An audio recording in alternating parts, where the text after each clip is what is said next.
welcome to Off the Shelf Reviews podcast number 29. 29! What up? I'm Gary. I'm Iain. I'm Andy. And today we're going to be catching up with our recent films and movies that we've watched and TV shows. Yep. The theme of this podcast is going to be on Wrestlemania 35.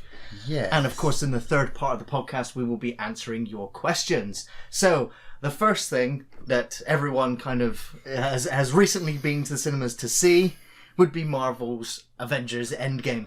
Oh, we're doing this right now, are we? We're doing gotta it do right- this. right off We're the doing bat. it. Okay. We got to do it. So everyone's got to make their piece. Yep, okay. That we're about to talk about this film because we have had a conversation, haven't we? And we appreciate that some people might not have seen it. Yes. With you. Yeah, some people out there just don't get it. Some people are just not that into it, but they would Yeah. watch it in their own And time. so- They'll wait and for some the people DVD are release waiting, or...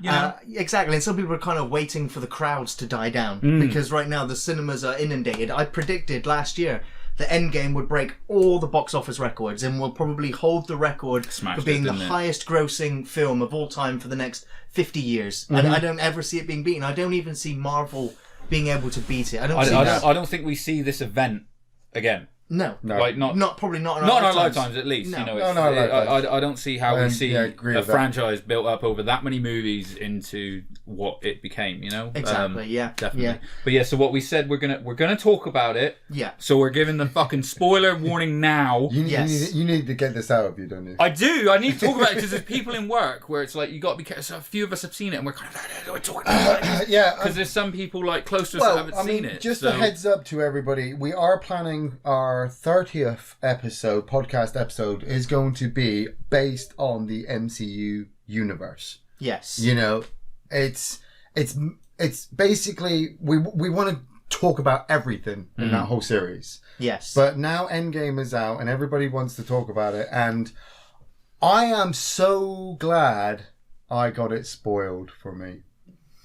Really? Yes, Well, mate. I mean, this is my. You're no stranger to spoiling stuff for yourself. I know, So- and I promised my wife that you wouldn't wiki it. that I would not wiki it. Did you wiki it? No, No, he didn't need to. she booked the tickets for all of us to go on the Saturday, two days after it had been released, because it was out on the Thursday midnight. So it'd be out all day Friday, and we'd be there on Saturday to watch it. Yeah. And she made me promise not to wiki it, and I was like, "What the fuck?" What Oh no, I agree. Like, what I the was fuck? like- The fact she has to do that, I mean, Ian. you know how much loyalty that means I've got to prove to you. I will not lie to my wife, so that means I am not wikiing Endgame for myself. And I was going to be there. I was going to be there before everybody. I was going to be there before everybody. And so I didn't. And all week I avoided social media. I avoided social media like a champ. Avoided all the extra games on Fortnite and all the Lego stuff they've released, and you know the trailers that you just kept seeing bombarded on every channel. I avoided everything. So did you watch any of the TV spots? Did you see No. anything? Did we watch some of the trailers before the podcast? You must have watched trailers with I us. must have watched like I swear past trailers, but nothing like Which, the week. but to be fair, those trailers really didn't. They didn't. They didn't They've shown impact the that first movie 15 at minutes all. of the film. Exactly, That's it. yeah. But Friday morning, right? I'm not on social media. I've avoided everything. I don't care who went midnight the night before and watched it. Friday morning, I'm in work.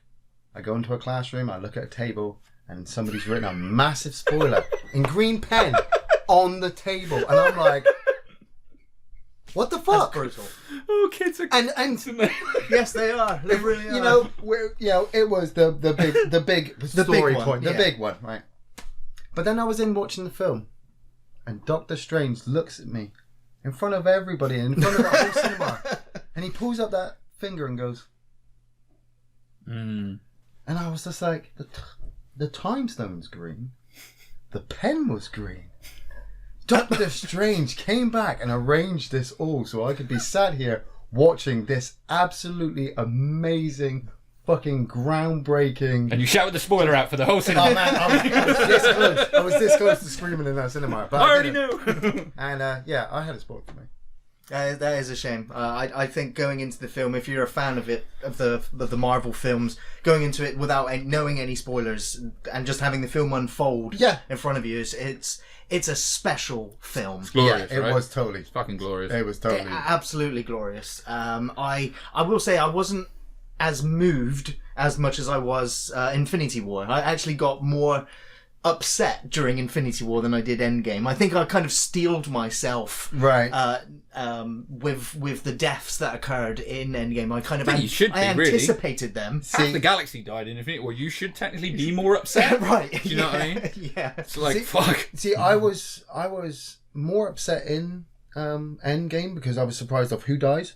I think the thing is like, and okay, sorry, we are in spoiler territory. We're saying this. Yeah. Okay, everyone, you've been warned. What we'll do is, we did say this before. It's like, we're going to talk about it for a bit. If you want to mute us for a sec or skip ahead on the podcast, but you can't do this about on podcast. 5 to 10 minutes. I'm going to like wave when we're done. All right. So, but if you think about like, I just find that it was just. It never let up on the emotional roller coaster because it was. There was no lows in that movie, and you were just like, you went from just heartbroken to elated in seconds, and sometimes in the same scene and back again all the way through. Because when we finished, mate, I was emotionally broken by the end of it because I was just exhausted. We're driving home, because me and our buddy Sandbags went to see it, just the two of us, and 1,000 other people that were in there. But we're driving home, and we were talking about it, and he was like, "Oh, what are you doing now?" And I was literally like, "Oh, I have had more than enough excitement for one day. I'm going to bed." I was like, "I'm done, dude." And I was like, I had real trouble like actually sleeping because I was just so like so much going through my head. But I was honestly depressed the whole of the next day. Like I was just like, that was it just took everything out of me. See, it was the day after for me. I got home. I let the film settle. The next day. That's what I mean. Yeah, the next day. I got home at like Captain 2 o'clock America, in the morning. The first Avenger was on film 4. And, spoilers, there is a sequence in Endgame where Bucky says to Cap, "Don't do anything stupid." Yeah. And Cap replies to him. And it's the same line in First Avenger. And I looked at the TV screen and I was just like, too soon. And I just walked right out. But then you get the sort of like within the same movie, you get that elation where he's sort of like where Cap fights Cap, and he's like, "I can do this." Yeah.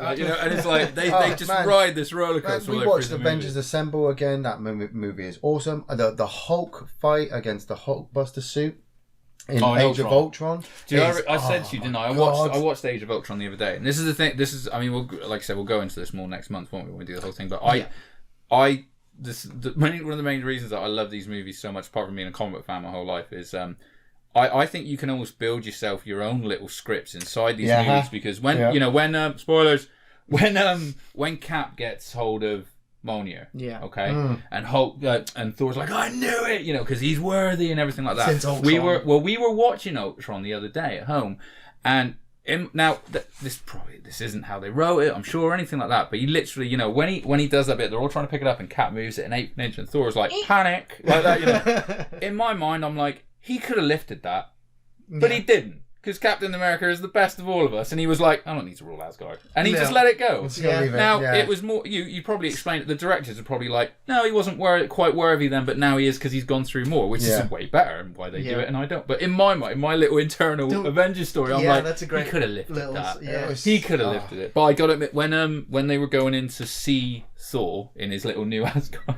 I was sat next to Sandbags, and as soon as they walked through the door and it was all a bit manky, I was going, "Please be fat, please be fat." Yeah. If I'm ever going to judge myself again, I'm going to judge myself against that. Now we can all have a body like Thor. I'm totally in better shape than Thor right now. I'd never write that shit down. Yeah, I mean, I was love the payoff. My favourite series of the films is the Guardians of the Galaxy ones, which is why I was so upset more in Infinity War with Thanos and Gamora, especially after the scene with Gamora and Star-Lord, where she's just like, "If I get taken, kill me," and that whole scene, right in the heart. And then when she's in Endgame, and obviously she's got no memory but it's not of everything. Gamora, is it? It's not the Gamora we know. So she's almost like a brand new character. I'm watching her on screen. I'm like, "No, it's Gamora," and my brain's like, "No, time travel, Ian. Come on, time travel. This is Gamora we've never met." I'm like, but no, brain, but no. Yeah, time travel. There was confusion. The imagery in Endgame itself. I mean, I cannot wait for the DVD. It's going to be a definite buy. That end scene when they open up. When they start bringing everyone back, I'm just like, my heart jumped into my throat, man. There's one shot I want a picture of, which is Cap standing against Thanos, and it's like that one man versus against the tyrant and his army thing. But you're sat in the cinema, I'm looking at it on the big screen. I saw that and I'm like, yeah, okay, this is why we have the cinema, this is why we have the big screen. For that, I've been sat here for 3 hours for that. Yeah, because it's not a fighty movie, is it? There's not a lot of action in that movie, really, when you think about it. None of them are. You go back and watch them; they're all really intelligent movies. Think about Age of Ultron. So I watched that one recently. That literally starts with you have 2 seconds of that movie, you get the glory shot of the Avengers, and then they knock the shit out of someone. And it's and there's so many chases in that movie. It's funny. The interesting one to me, if you just see what the guys think here as well, is the argument now, isn't it, of Infinity War or Endgame, which is better? Infinity War. Well, I would tend to say I think that Infinity War will be regarded as the better movie because of what it did. At the minute, I feel like I would say Endgame because it's so fresh, and I've only seen it once, and I'm like, I'd stop doing this right now if we all go see it. I'd love to. I really need to. No, but you look at every film in the series, right? 22 films in that series, right? All of them are really amazing. Even the worst ones of that series are better than. Oh, it's a lot of films franchise, isn't it? Even the bad ones are pretty good. But tell me another Marvel movie that ends on such a downer than Infinity War. Possibly Civil War. Obviously, you wipe out half the universe. Yeah, but I was going to say is I don't know if my favorite isn't still the Winter Soldier. Winter Soldier is amazing. It's just the most badass movie. I love that. Guardians of the Galaxy for me. Yeah, and I can totally see why. I was like, for a little bit, I was like, maybe Thor Ragnarok's my favorite. Thor Ragnarok is so funny. Oh, when they brought Korg back and made. Oh yeah. Thor. This kid on Fortnite's calling me a dickhead again. I lost my shit. Rene Russo turning up. That was great. Giving her that moment. Who knew as well, out of all the movies where it's like, we're going to bring 22 movies together and you are going back to Thor the Dark World, god damn it. Yeah. You will love it. I'm sat there in the cinema and I'm like, I like Thor the Dark World. I did. And everyone else is like, Thor the Dark World. I only saw it the once and was like, they don't need to watch that again. Right, so I have a question. Deliverance ends pretty dark, sorry. I have a question. Right, it's pure Marvel and it's pure Endgame. So shall I do it now or shall I save it for the podcast, for the next podcast? Well, I'm intrigued now. Yeah, go for it. Right, okay. Okay, so spoilers, so Thanos goes around and collects all the stones, yeah? Yeah. Right? Now, he collects which stone from the collector in Infinity War? Power Stone, isn't it? No, it's the Reality Stone, isn't it? Because he pops cracks and makes them all go crazy, right? And the Reality Stone is the ether from... Correct, from the Dark World. Now, the Power Stone had already been taken to the Collector in Guardians of the Galaxy. And the Guardians had taken it and taken that to Xandar, which got destroyed by Thanos at the beginning of Infinity War. Oh, yeah. And he puts the stone in the gauntlet, and that's what he starts off with. Yeah. But then he goes to the Collector with the Reality Stone, and I'm sat there thinking... Okay. Thor ends up with the Reality Stone at the end of Thor Dark World? No, they take it to the Collector, don't they? They do. Is it an end credit sequence? It might be an end credit sequence, but they definitely take it to him. Because I was trying to pinpoint how the hell did the how did he get it? But I was trying to remember and trying to work out which film it was. It's funny. I was thinking about when Cap does the when he has to go back and put everything back. Yeah. I always thought it would be really cool to what happened when he had to meet Red Skull and give him back the Soul Stone? It's you! Murders. I think... Because I think, wasn't it doesn't he relate to the fact that he's the guardian of the Soul Stone and that actually he would be set free when it's taken? So he was drops it back or something. He's like, oh, you fucking... Again? You gonna do this to me? You! No, I reckon it was an automated message. So he just took it back and it just replayed it all again for the next person who just turns out. It's always Red Skull. But you look slightly different. I wonder how not the same person under that mask. Oh, yeah. Just throws it off. It's the guy from Walking Dead doing the voice as well, isn't it? Which is crazy. The guy. I don't know his name. He's one of the characters in Walking Dead that shows up and takes them all off to the Sanctuary. I think he's the gay character actually, the openly gay character with the curly hair. You recognise if you saw him, but he did did a spot last year where he did all these different impressions, but where he was he did Brad Pitt doing Jaws and stuff like that, and he did a shit ton of impressions. He was really funny. But yeah, he does the voice for it. Someone will Aaron. Thank you very much. Kill the K. Nice. Right, so we're done with Endgame. We're going to save it for the next one, but it was fucking sweet, and everybody should watch it. We're back in the room. We're back. I don't think anyone left. Okay, so speaking of superheroes, the gay guy. Thanks, Big I before watching Avengers Endgame, I watched Glass, which is the third film in M. Night Shyamalan Ding Dong's superhero, non-superhero movies. Yeah. And wow, Glass floored me. You know, You enjoyed it? I loved Unbreakable from the first time I had seen it.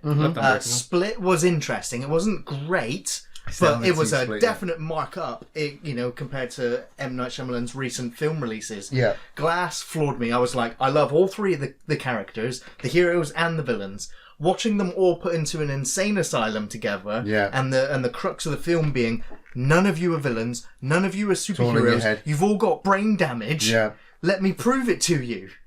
That's the setup for the film, and I was just like, and it was great. And then watching the next 2 hours unfold was just fantastic. And of course, Samuel Jackson, being a villain, after seeing all these Marvel films, but they carried themselves so well. And I was just like, it's just great to see Bruce Willis in a film that I actually like for a change, because I haven't seen a film with him in like 10 years that I've actually enjoyed. I think Samuel Jackson was the best thing in it, but I do think it was a little bit like, come on, how many twists do you need to put in one movie? I know he's the twist guy, and I'm just going to say, that was an incredibly convenient water tower.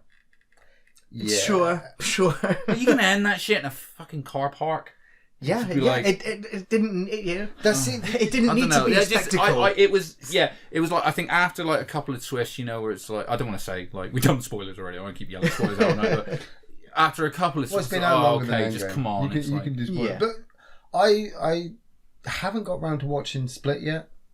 Okay. Simply because when the film came out, I saw the trailer. Thought it looked absolutely brilliant. Didn't see it in the cinema. Waited until it come. Obviously, Wiki did at the time. wait for it to come out on DVD. Said to the wife, like, go watch it. She said it's absolutely brilliant. I'm like, I should watch that, and it's still sat on the DVD shelf. Then Glass, and I'm like, I'll get around to that. Is it what?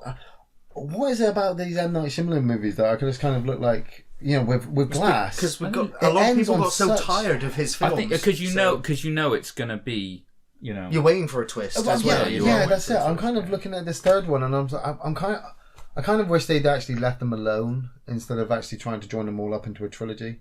I don't know. I think it really works. Having Glass, I just really love now all three films. Yeah. I think they just tied it all up real nice. Yeah, I got to do a double feature.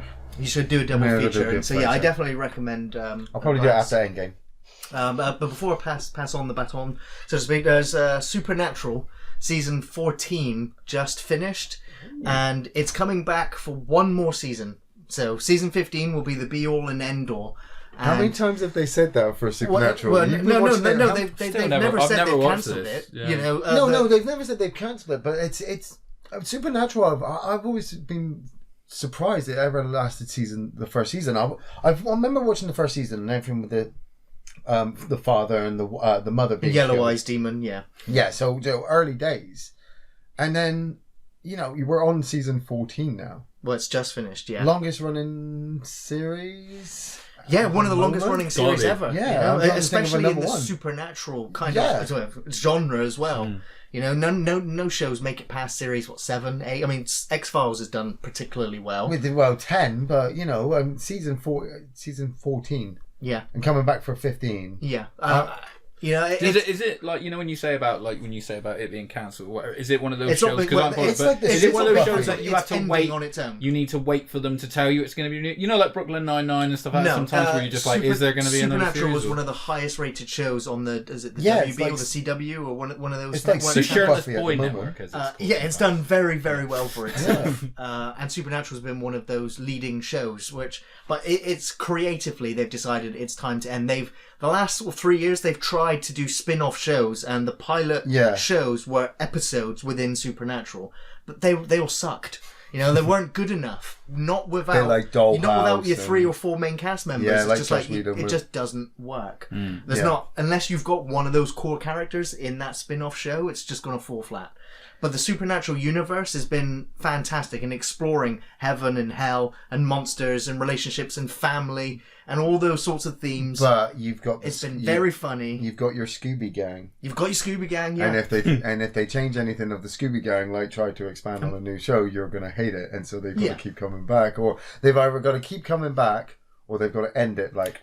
You're not having it can be Fear the Walking Dead, can it? I suppose. No. Yeah. But the season 14 finale was fantastic. What was the big bad? I was sat there. The big bad. Well, it's one of those where it's I'll go into it a little bit. Lucifer was like the big villain, season 4, 5. Okay. Yeah. Called Hell on Earth kind of thing, but they defeated him, sent him back to hell, put him in a box, trapped him, but then eventually he got released again because they were like, shit, this big bad is so bad. We need Lucifer to help us fight the big bad. How do you go past the fucking devil? Yeah. Well, you end up with the nothing, the darkness, Yeah. But it fucked up never ending story, didn't it? Right, exactly. So in the last season they've had evil archangels from alternate dimensions coming in. I was going to say they must be getting to the point of whole world apocalypse moments. The person who was the host for the devil spent the last season going on a serial killer rampage because he felt lost without Lucifer possessing him. So he literally spent the whole season trying to get Lucifer back from the place where all angels and demons go when they're dead. So I need to watch. Everyone keeps recommending the show. Yeah, I've not watched that. Yeah, but now, does it feel like now that you're like, there's 14 seasons? I'm like, shit, that's a lot. Way to go. Son of a bitch. I don't even know if I can wiki that shit. That's a lot of reading. Every season finale, when Kansas plays "Carry On My Wayward Son," you're just like, oh, it was worth it. The journey. We're here. Let's end it. And I know it's only going to play one more time before it's all over. And it's going to be really sad. That's fair enough. But when does season 15 start? It'll be this year. It'll probably be this so it will October be this time. year. Okay. Yeah, so it'll finish next year. We can get that watched before October then. Wiki. There's a long wiki page. Well, yeah, I was going to say Endgame's going to be out on DVD, man. That's true. A few of us have already started arranging sort of like, so we're going to watch all 4 of the Avengers movies when this one's out on Blu-ray, right? And just fucking hammer marathon. And it's like, oh yeah. Delivery or on standby. Like, not a problem. Because I ain't getting up. So, yeah. So Andy, what else? What have you been watching other than Marvel Endgame? I binged both seasons of Cobra Kai. Awesome. I messaged you the other day, didn't I? I was like, have you watched season 2? And you're like, no, I'm finishing it tonight. And I was like, YouTube, it's a YouTube original, so it's YouTube Red. Yeah. Mm-hmm. Which is like, I ping it, I get like the smart TV, and I ping it up to the TV at home. And I'm sat there with my wife's studying for this course that she's doing, and all it popped up, she just saw the words, not in combination, but the words red and tube come up on the TV, and she's like, what the fuck is about to happen? But, Porn! Yeah. I was like, you're not busy, are you? Yeah, man. So, if everyone doesn't know, it's like, because you've brought it up before, you actually recommended Ralph it to me. Macchio, yeah. Dude, they got everyone back for this. I thought season 1 was a fluke. After season 2, I kind of did it's too. not. Oh, but it's obviously set. Now it's up to date. It's following Johnny Lawrence of the Cobra Kai and Daniel LaRusso from the Karate Kid movies. Yeah. In their 50s now. Yeah, Jesus Christ, they don't look it. They're both really, like, but the both two of them look really good. well, man. But there's some when they bring in the rest of the Cobra Kai, you're like, you look 50. But it's just, the script's fantastic. The kids in it. So good. There's not. I don't think there's a bad performance. So there's a couple of bits where I've kind of cringed at. No, some as of in the like actors. there's a few action sequences like we were talking about. There's a few like, oh, this is very Power Rangers-y, but I don't think there's. The kids do a fantastic job, especially. But I mean, season 1 was about him getting revenge. No, season 1 is more like it's not really a spoiler, it's just setting up for it, isn't it? So sort of like Johnny Lawrence is like a handyman, isn't he? Like loses his job, he's just down his luck. He's been living in like, if you imagine where Daniel LaRusso was living, that kind of apartment complex. Yeah. He's living in a shitty apartment. And you get the background of him more, where he did grow up a rich kid because his mum married a rich dude to give him a good childhood. Yeah, and this guy buys him out of his life by giving him some money, so he uses that money to reopen Cobra Kai.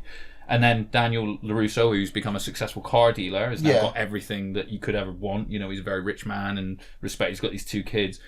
Decides like, they're bringing Cobra Kai back, not on my fucking watch, and they just start back again, And what do you mean? I mean, what? He's still running the car rental. Yeah, he's still got his business, but basically Cobra Kai starts teaching a few local students, and obviously, what do they teach? The way of the fist, and he's teaching these kids. Basically, the best thing about it, I think, is that Johnny Lawrence is the most anti-PC culture guy. He's stuck in the 80s. Oh, yes. So every kid... So it's like... He's got all these kids, and he's just sort of like... If you've got glasses, like, oi, specs, do this. And he's like, you can't call me that. Pow, shut the fuck up. Call you what I want. And it's a mature show. They drop F-bombs and everything like that in it, It's weird, though, what I really like is that it's kind of retelling Karate Kid again because of the fact that both of them are now parents. Yeah. And their kids are now learning karate, and now they're at odds with each other. Yeah. And so they're kind of learning that you can't just go and beat them up because you don't like what they said about you. But it's very much, there's no like good guy, bad guy in it, because there's things where like Johnny Lawrence stuff does things where you're like, oh man, he's he's so cool, and it's like you really want to like, he's really working hard, and then he does stupid things. That's the where you're beauty like, of dumbass, if you go back and then and it works rewatch back Karate for Kid him. 1. Yeah. Danny LaRusso's a dickhead Totally. in that film, you know, and he And they causes use the half clip, the trouble, doesn't it? They you know, like they show it all the time. But it's funny where it's Well, like, not you know, all of the trouble. not all of it, but No, they're not all both of it. responsible for, Yeah. for it. Teenage do you know what's boys. funny is I actually went out and I bought the box set of them and started watching them with Jessica.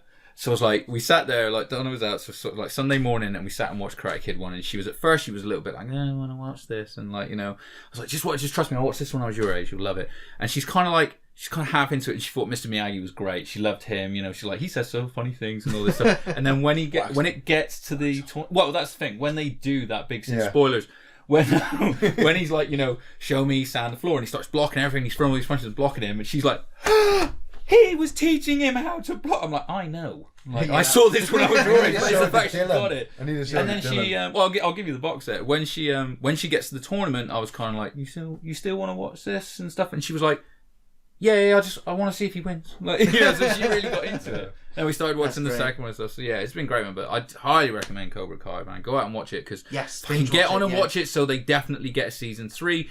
It's been renewed already. Has it? Yes. Fantastic. Because I tell you what, when you watch season 1, the way season 1 ends, did they have a season 2 in the bag? No. At the end of it? Then they got balls of steel. Yes, yeah. Because the way they ended that series, I almost kicked a table over. It was like, with what happens at the end, it was like, huh! And then I was like, oh great, I can actually watch it. Great. Straight on. Yeah. No, it's been renewed immediately. Yeah, and YouTube have also said that towards the end of the year, Cobra Kai season 1 and 2 free to watch on YouTube without having a subscription or whatever. Yeah, it's just going to have adverts on it. That's all.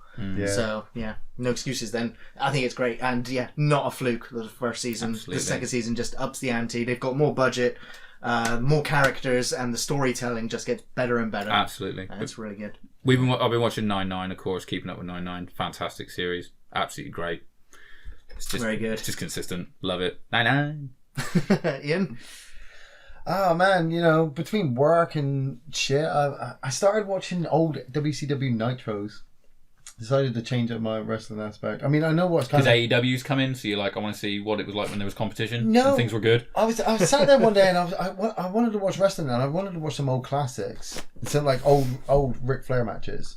Right on. And then I was just like, you know what? I just need to watch a series again. So I stuck WCW on the background, and yeah, From what year? from the very start.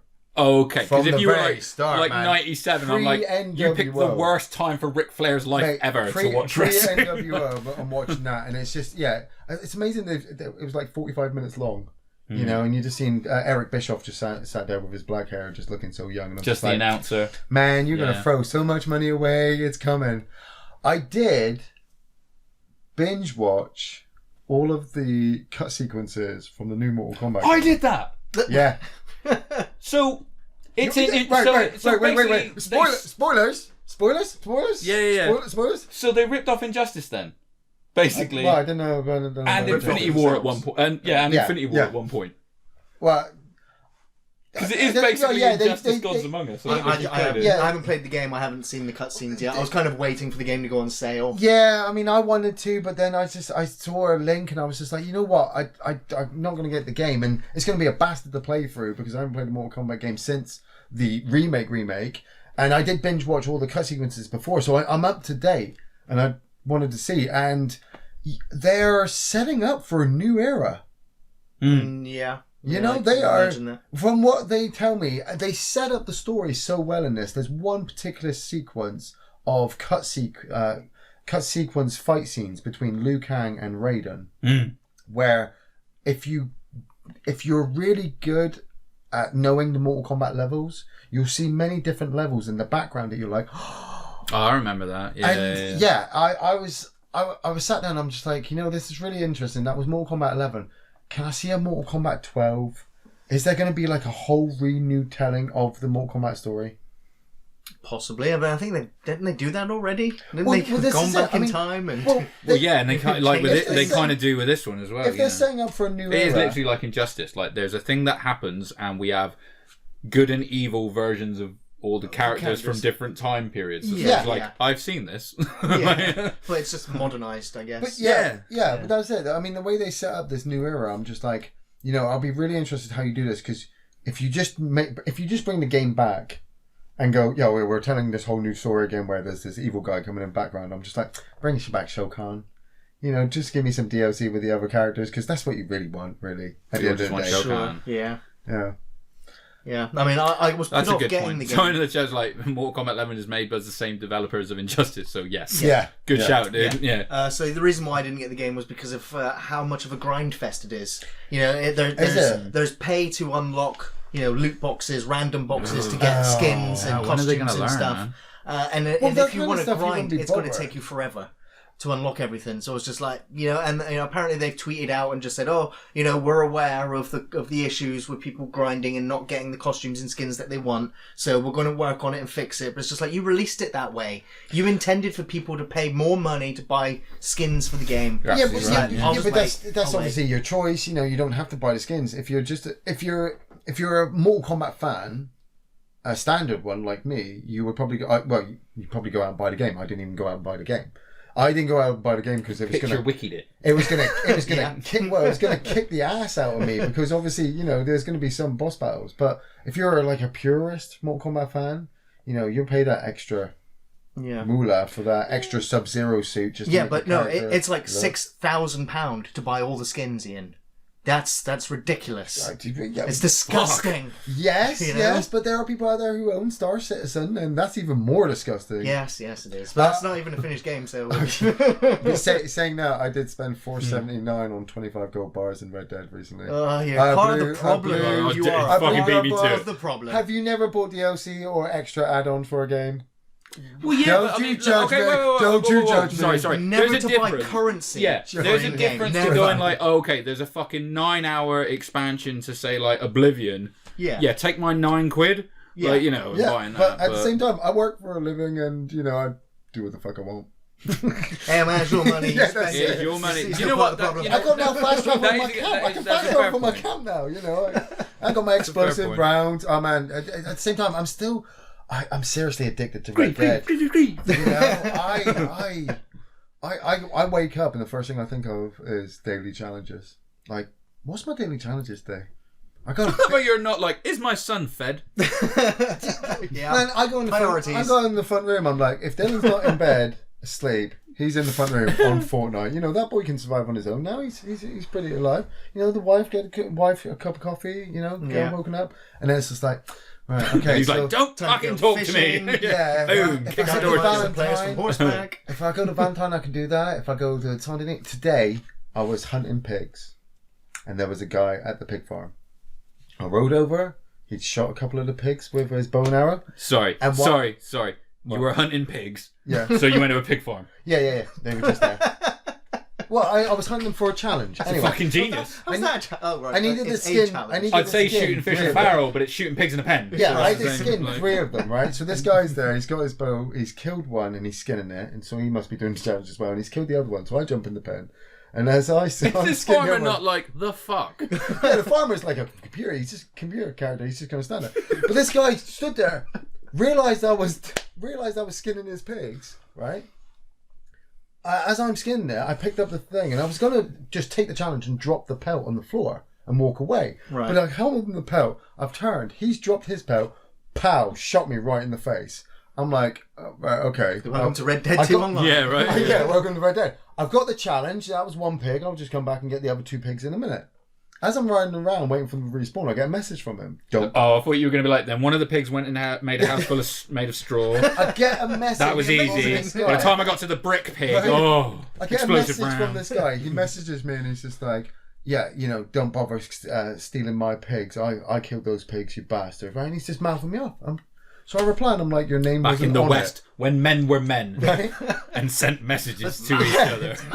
I ride back to there. He's waiting there for them to respawn. So I obliged him with an exploding bullet shot to the face. Of course you do. You know, just because, That's you know, fair. That's fair, actually. he was there. And as I did that and I rode past, I turned the camera. Did you ride your horse over the corpses of the pigs to turn into You just turned the camera and you were like... I turned the cameras, right, so that the farm, as I was riding up, the farm was on my left, and I shot him, and the farm's now behind me. So now I've turned, and as I've turned, the computer spawns 2 pigs in there. So I jumped. So you went back. Run off, finished my challenge off, jump back on my horse. As I go up, I'm looking on my radar and This is really the game's fault. Yeah, this is the game's fault. I see on the radar that he's nearby, but he's not doing anything. And he messages me like, "You fucking bastard, I can't believe you did that." I'm like, "Welcome to Red Dead, bitch." Blocked him, rode back up. Always like, and then I blocked shot him in the face Well, he's again, trying to send a message back. and rode off. Oh, man, yeah. And then I got owned by two level 108s. No. Well, one was 106 and one was 108. Yeah, that was not good. What level are you at? I am at 107. Means nothing to me. I haven't played it, so I finished it. No. Oh, actually, before we carry on, another funny story. Linda will love this one because she was the witness. I had a $21 bounty on my head. Okay. I was at this farm just killing cows, skinning them for the money, right? You were cow hunting? Yeah, cow hunting. Right. Bounty hunters turned up. It turned into a massive shootout. Had this big farmhouse I could hide in. So I hid in there. It was like fucking Night of the Living Dead. They're all coming in. Pow, pow, pow, pow, pow. I must have killed like fucking 9 of them in this house. I was feeling well good. I turned to Linda, pulled the headphone off. I went, "That's how you clean house." Walked out all cocky. Got on my horse. Well, I'm married, so I already know this isn't a good idea. Yeah, got on my horse and realised there were 4 or 5 bounty hunters still outside. So as I tapped A to ride away, Artex got stuck on a bucket. And I just stood there while they all shot me and I died. And Linda just burst out laughing. That's karma. Coming right back I just at you. sat there like, oh my god. She's like, "That's how you kick a bucket, you fucking idiot." Yeah. Well, Nice. should we move into the news? Yeah. Oh, we'll please move do. Yeah, let's do Unfortunately, it. going to bring the mood down a little bit. I don't want to say kick the bucket, but unfortunately, legendary actor Today, wasn't it? did just kick the bucket. Yes. And that is Peter Mayhew of Star Wars. He passed away at the age of 74. Mayhew was, of course, the man behind the screen icon Chewbacca. He performed the role 5 times over the course of the movies. He was first hired for his impressive height. Yes. 7 feet 3 inches. He was not short. But he really brought the character to life. He defined the look, the sound, and the expressions of a Wookiee. But outside of the films, Mayhew travelled the world and celebrated Star Wars with all the fans at many conventions. And he was always helping others. He set up multiple charity organisations, helping those that were in real crisis. Yeah. And that was where people really grew to love him, was the work that he did, outside of Star Wars. And it just helped. You didn't need another reason to love Chewie. Yeah. But it's just really I sad love to it see when him you go. see a celebrity that's kind of, that'd be funny, that's kind of famous for one thing. If you like embrace it, Yes, and totally, be that guy that's like, I was this one guy and everyone loves it, so I'm going to embrace that and communicate with people and everything. That's great, man. Fucking, he really did seem like a genuinely nice guy. He was in 5 of the movies. So he was in... He's in the original 3. He was in the And, 3rd prequel film. Yeah. And he was in the Force Awakens.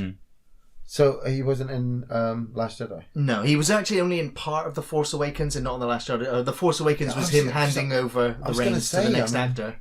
They'll have to... I don't remember them actually saying that they were looking for another tall, massive, huge actor to play another Wookiee. Yeah. Or at least Chewbacca's status. Do you know what's funny as well? Like, this is another thing where it's like, you don't need it now, do you?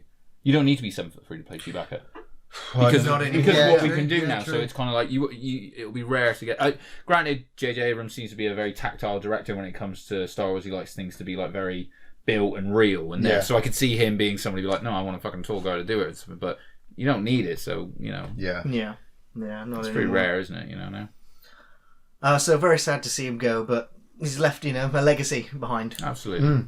And next in the news story is Guillermo del Toro's next film is going to be called Nightmare Alley, and it's based on the book from 1946 by William Lindsay Gresham. Yeah. And the book is a study of the lowest depths of showbiz and its sleazy inhabitants. the dark, shadowy world of second-rate carnival filled with hustlers, scheming grifters, and Machiavellian femme fatales. It had a film adaptation back in 1947, but this new adaptation's got Leonardo DiCaprio set to play the lead role, who's a con man named Stanton Carlyle, who teams up with a sideshow artist called Molly, and they try to set up an exploitative mind-reading act. So, looking at the time period, the location, the director, and the actor, I'm just like, this is going to be a hit. Yeah. So DiCaprio's just done Quentin Tarantino's new movie. What's it called? The Hollywood.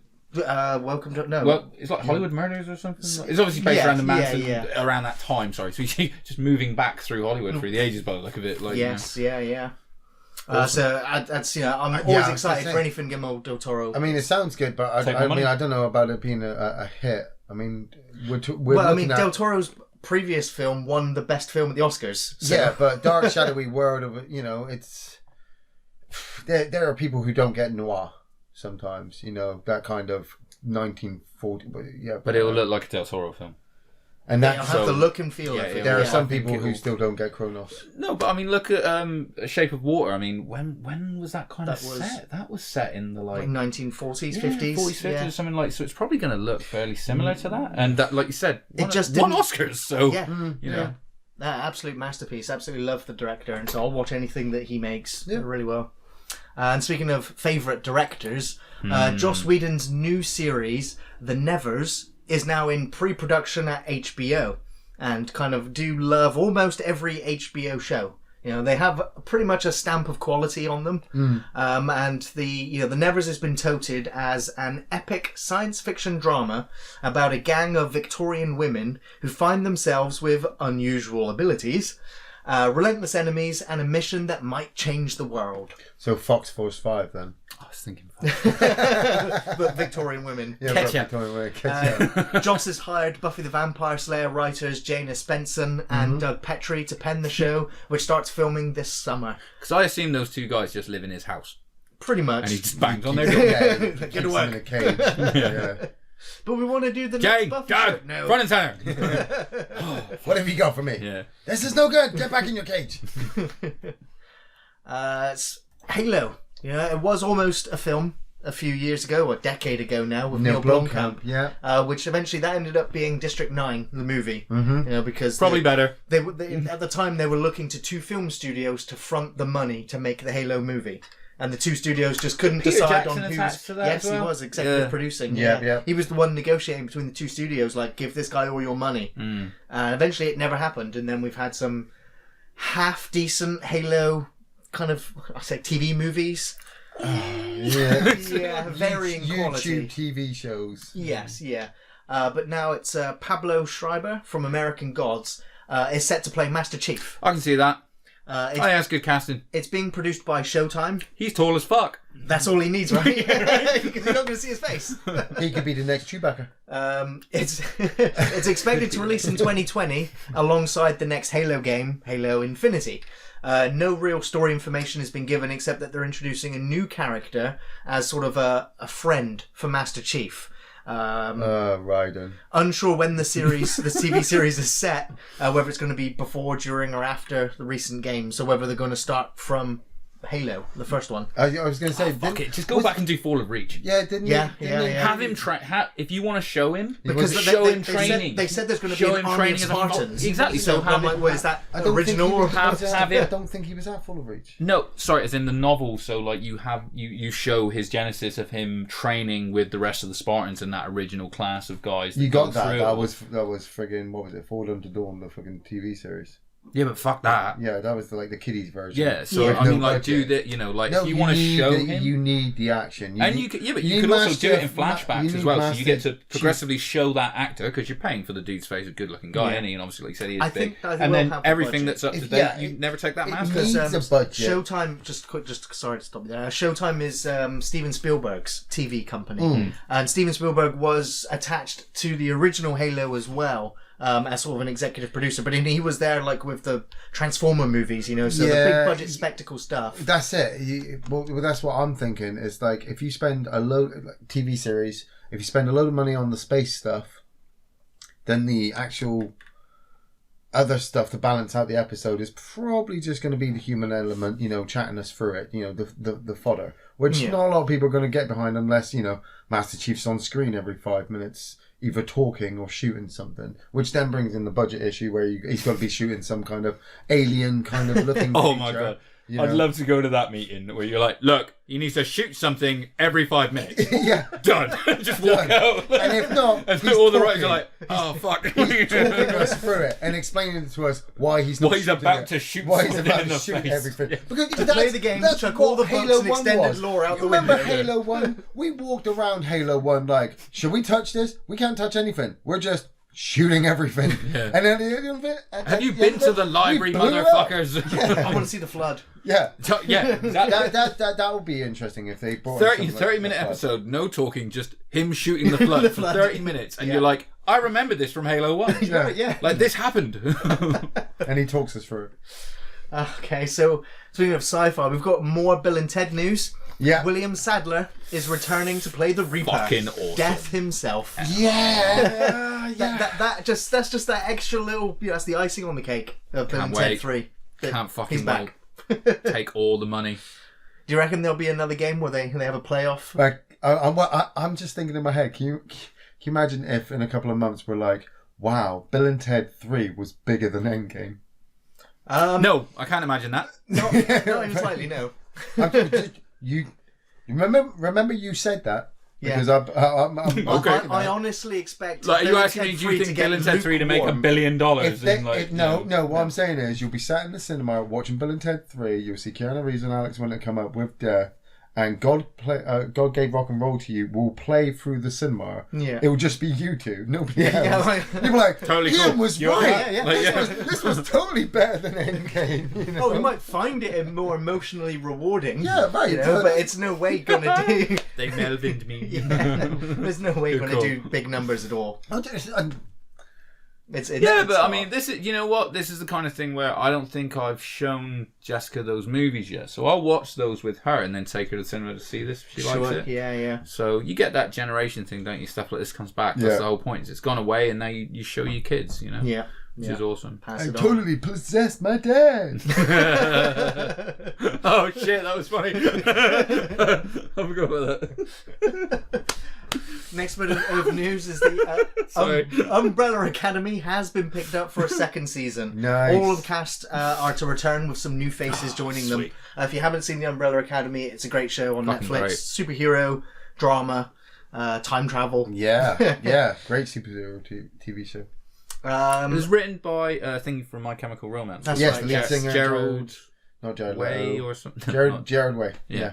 Yeah, which really surprised me because I mean, I've kind of been a fan of My Chemical Romance since like their early years. No. But didn't kind of advertise it as a, because when you saw some of their music You weren't a videos, 14-year-old girl. I wasn't a 14-year-old girl, and I wasn't wearing black makeup. But he was what I liked about it was his intelligent writing, and at the same time, he and the band weren't crazy like Motley Crue or fucking Guns N' Roses or fucking doing something silly somewhere.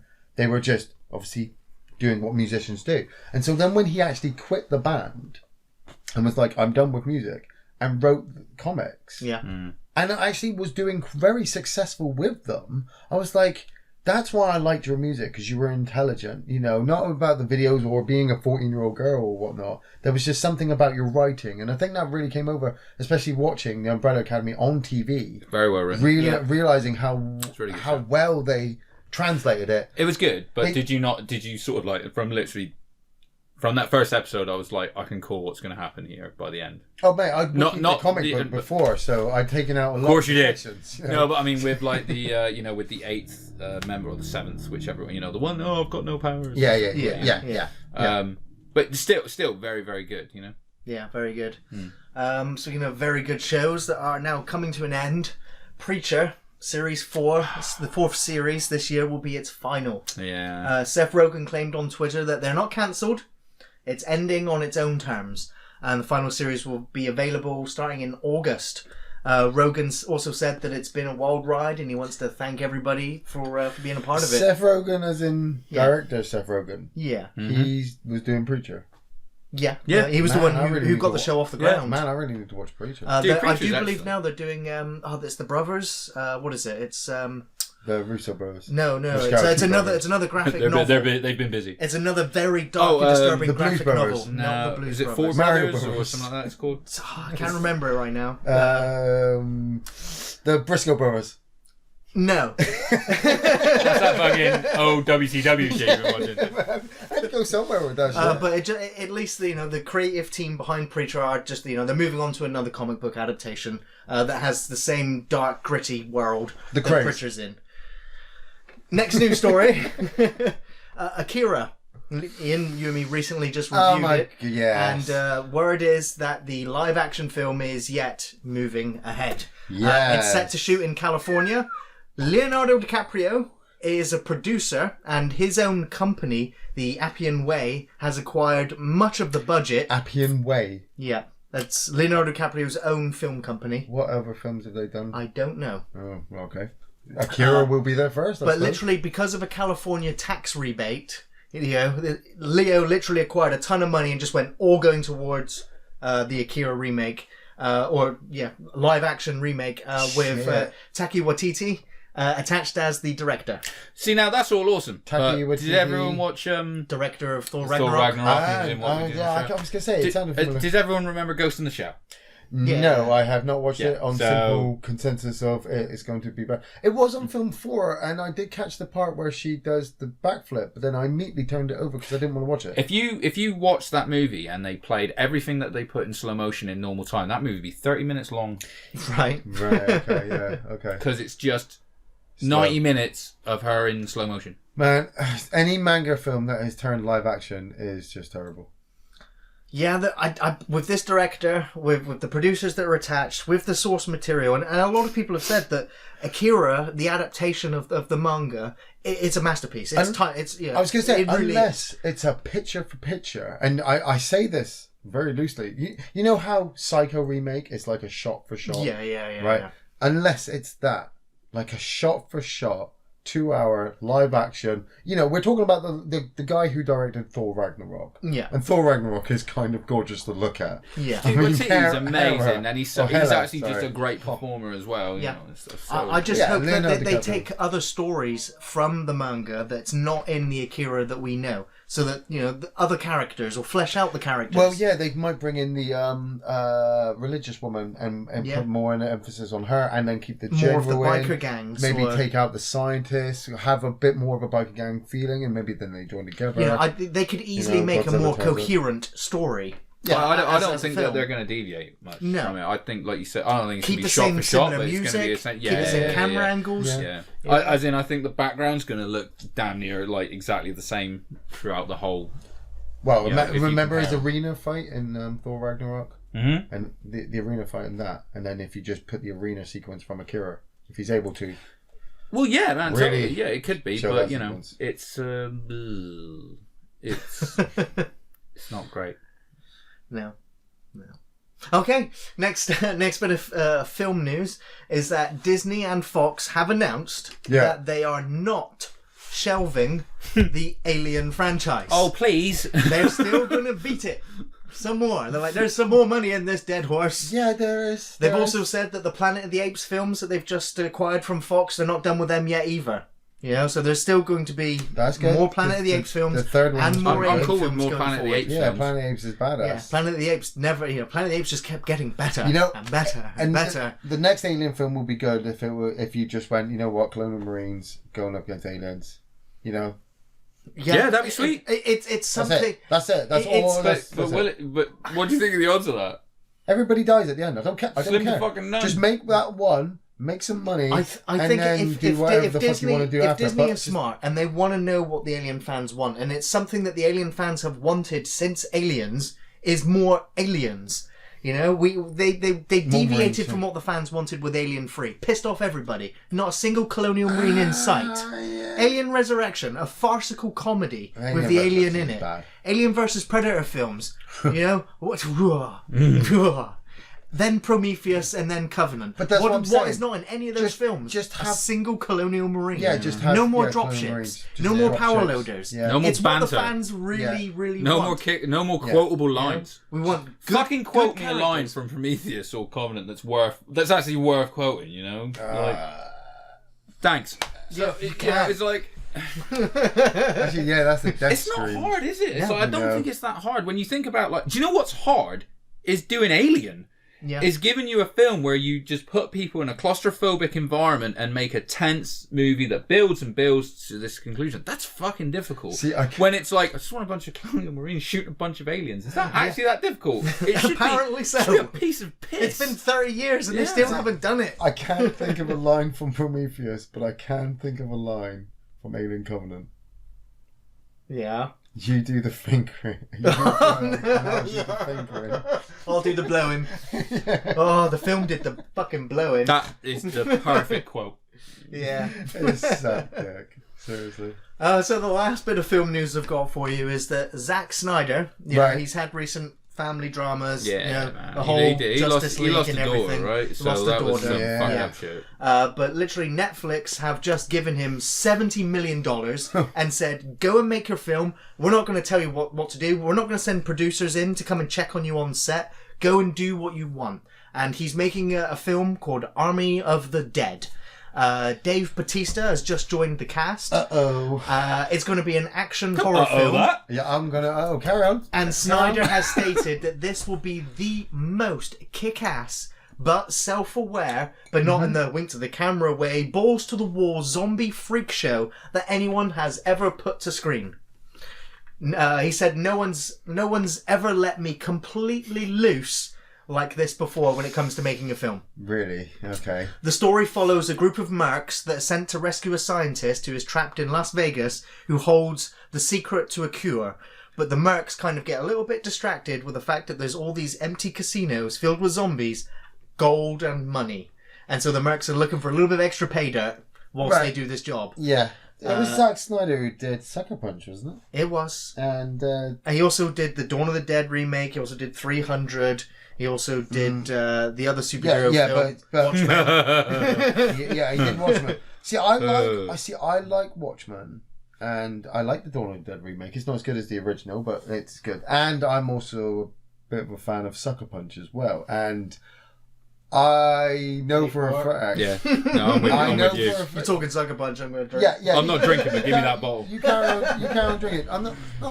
What I'm saying is, they've just given him $70 million to go and do whatever he wants, and he's making a balls to the wall merc movie of them going to Las Vegas.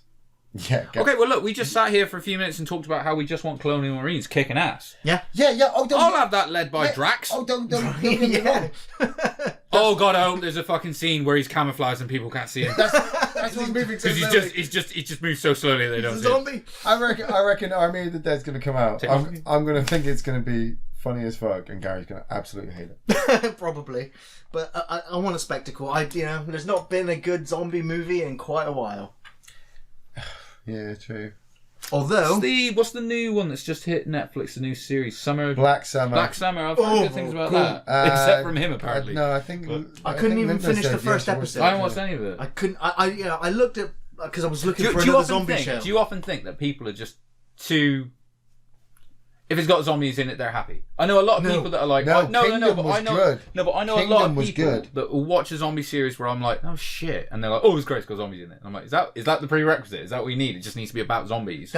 People I know that enjoy zombie stuff have tuned out of The Walking Dead and Fear the Walking Dead long ago, and they're just like, oh, it's slow, it's not interesting, nothing's happening, and I'm just like, it's got great characters. It's got characters that you root for. It's got drama. It does. It's not just about zombies eating people. Yeah. A show cannot last 10 years if you're just watching people get eaten by zombies. I just wonder if, do we just need to fucking stop with the zombie shit for a while? No. You don't. You can't. Walking Dead has it by the balls. You can go another 50 years of telling zombie stories and still have unique, interesting characters because there are Kingdom did so it many better characters. than anybody else. What's Kingdom on? Is that on Netflix? Kingdom's on Netflix, and it's a Korean zombie drama. Right on. But it's set during the feudal Japanese era. Oh, cool. You know, so there's it's set in the past. Oh, I'll check that. And what they do with their infected is a hell of a lot different to any other zombie that you've ever seen before. So that's what gives it its originality. Okay. I looked at Black Summer and I'm like, so you made 28 Days Later into a TV series? Right, I'm not watching it. I did think on the trailer, I was like, oh, these look very much like 28 Days Later. I looked at, I saw it, I was like, Walking Dead's finished. I'm waiting for Fear the Walking Dead to come back. Let's have a look at Black Summer. The still on Netflix is great with the wire mesh fence and all the zombie hands on it. I was like, sold. I'm sold on that image. Let's check it out. 30 seconds in, I was like, this is awful. From the cameras that they were using, from the filters that they'd used in editing, and from the performance of the opening family, I was like, this is shit. Like, coming off Walking Dead, I was like, the quality is night and day. It is crystal clear. And within 15 minutes of Black Summer, I was just like, this is fucking awful. I went straight on IMDb, 9 out of 10, 8 out of 10, 10 out of 10. I'm like, did you watch the same fucking show? That's what I'm saying. Because I think there's a lot more people that are just happy, like, oh, it's great, it's got zombies in it. Yeah, it's got zombies in it. No, it's awesome, it was in colour. The real thing is that I found out is that Netflix just bought the rights to Z Nation. Sorry, someone just mentioned Cargo in the chat. Now, I haven't watched Cargo, need to see but I heard that one's quite good, actually. I do want to watch that one. And that's Martin Freeman, right? Martin Freeman carrying the baby. Yes, yeah. That's like instant tension. Yeah, like, I think Linda said there's got a fucking baby in it. It's like, yeah. But so just to tie off Black Summer is that it is a spin-off show of Z Nation. Which is... Z Nation was shit. It was absolute shit. It's the Sci-Fi Channel's Walking Dead series. Sci-Fi Channel shit. Gary, I remember coming over here, Gary's just like, yeah, we're going to watch some Z Nation. He put it on, and I'm just like, no. What the fuck are we watching? Just slap him. Exactly. What were you thinking? He's like, it gets good. I'm like, no, it doesn't. A cyclone turned up at one point. And that was the novelty of it. Yeah. A Sharknado? Yes, a Zombie-nado. A Zombie-nado. Zombie-nado. Shut the fuck up. No. So before we wrap up this segment of the podcast, we did watch a couple of trailers. Yes. And speaking of zombies, the first trailer that we watched was The Dead Don't Die. It looks amazing. Oh, this looks good. This does look amazing, and this is from legendary filmmaker Jim Jarmusch, who made one of my favourite films, Dead Man, which was, I don't know if you remember it, it's Dead Man. Willy Wonka actor, Johnny Depp. See, I instantly went Gene Wilder. Yeah, I know. I'm sorry. 2 seconds away from Gene Wilder. Yeah, I was just like, what's the worst film of Johnny Depp in? That was the worst example you could have given. Yeah, sorry. Hollow, fucking... Yeah, but Pirates. He also directed Only Lovers Left Alive, which was a vampire film. Mm-hmm. Yeah. But this new zombie film's got Bill Murray and Adam Driver. Yes, it's coming out on the 14th of June. Yes, it looks amazing zombie film. Amazing zombie film. There's so many cameos and different actors that you recognise from other things. The dry humour in it, just you're going to be dying in that cinema of laughter. Yeah, I reckon so. Oh, God. And at the same time, if you come out and people aren't getting the I jokes... won't be surprised, actually, if it even comes to our local cinema, because Jim Jarmusch films tend to go to art house cinemas. Yeah, well, it'll be out on DVD quicker then. Yeah, more than likely. I'll watch it at home. Yeah. Next to Endgame. After you wikied it. Yeah. I'm wikiing the shit out. I ain't never going to not wiki a fucking movie ever again after Endgame. Doctor Strange fucking spoiled that movie just for me, and so yeah. I'll find that kid, I'm gonna kick his ass. Yeah, man. Oh man. Karma will kick his ass. Yeah, I'm sure. wiki appearing in every movie. The next trailer that we watched, and of course is the one that was on the lips of everybody a few weeks ago, and that is Star Wars: Rise of the Skywalker.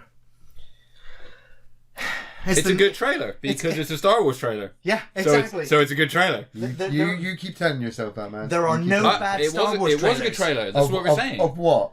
Of what? Snapshots of the film. Yes. Well, that's what all trailers are. That's what a fucking trailer is. You're describing a trailer.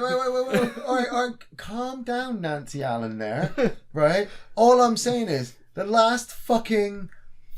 Right, all I'm saying is, I've just sat through fucking Avengers Endgame, right? Star Wars is nothing compared to the MCU. No, okay. So every time a Star Wars trailer comes out and goes, oh, look at this lightsaber, I'm like, fuck you, fuck you. You're just going to sell me into this shit, and it's not going to be as good as I want it. No, but you can't compare every fucking movie to Endgame. We've been doing this for the last year with Infinity War. No, but I can compare every movie to the MCU series that they have established over 10 years. That's what I can do. Even you can't. Over 40 years. I'm telling you, this new trailer just shows me that they are releasing. That's it. They are releasing another Star Wars movie. You gonna watch it? No one's ever really gone. I'm gonna wiki the shit out of that bitch. You fucking was so gonna wiki it. Next trailer. Is that it? Next.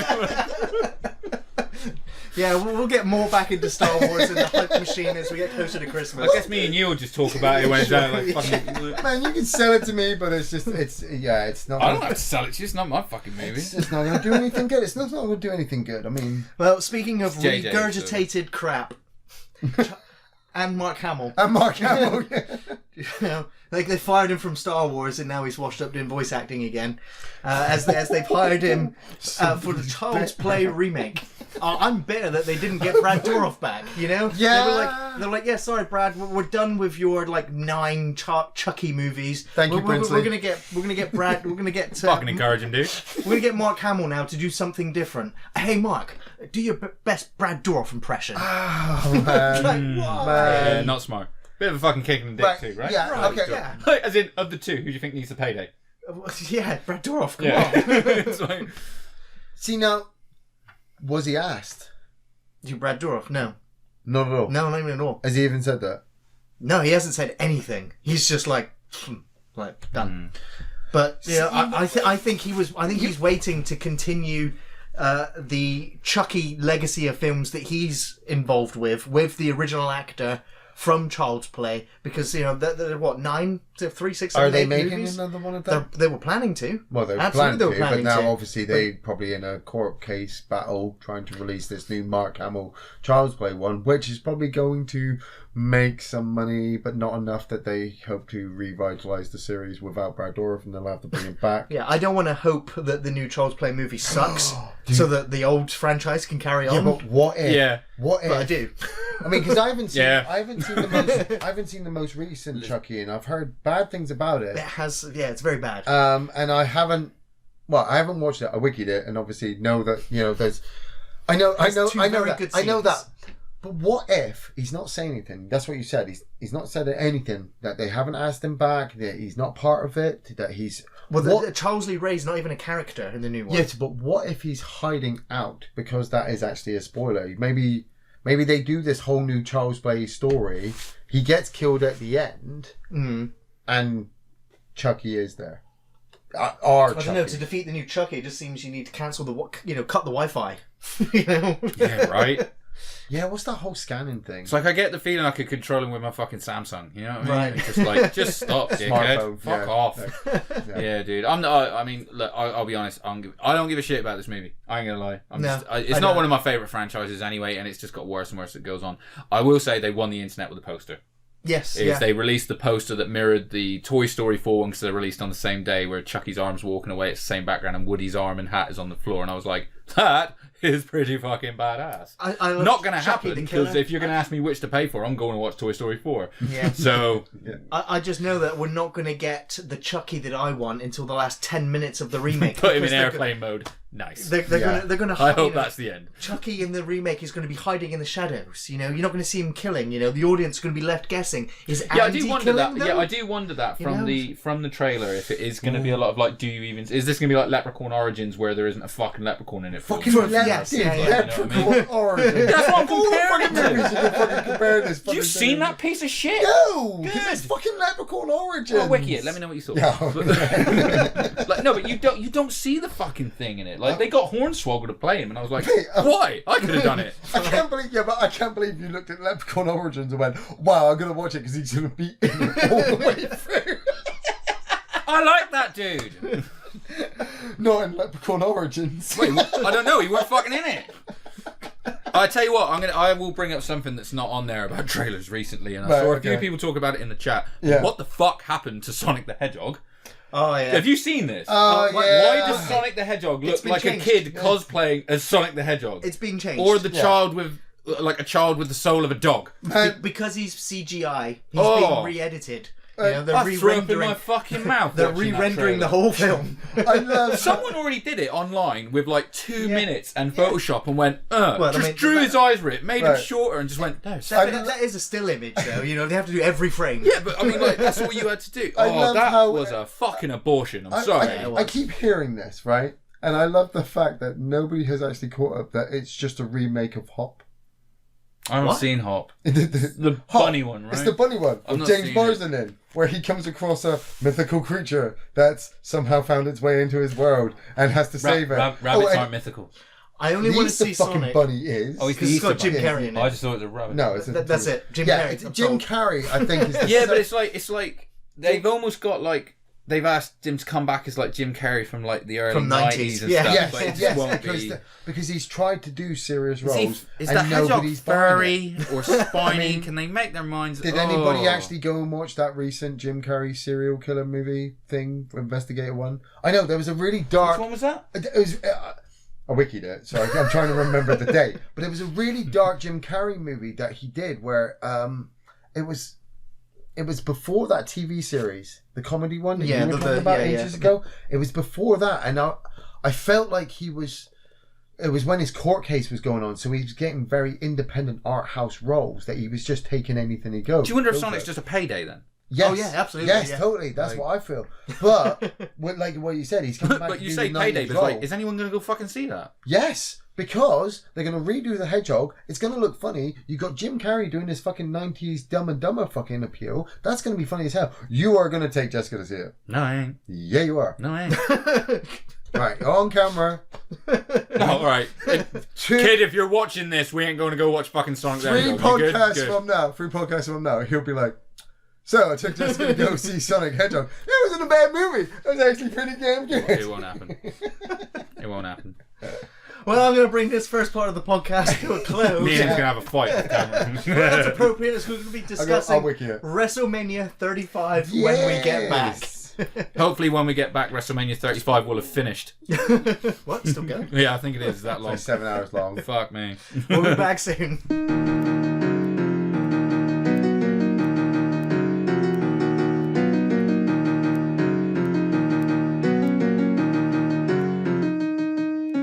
Yes, the theme for this podcast is WrestleMania 35. I was really impressed with WrestleMania this year.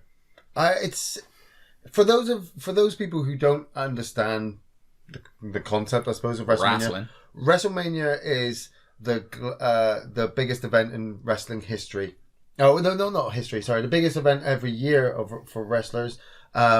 It's the biggest show owned by Vincent Kennedy McMahon. Why is it the biggest one, Ian? Yeah, it's the Super Bowl of wrestling, basically. It's basically the Glastonbury for music. It's like the FIFA World Cup for wrestling. And these sport analogies landing for you guys?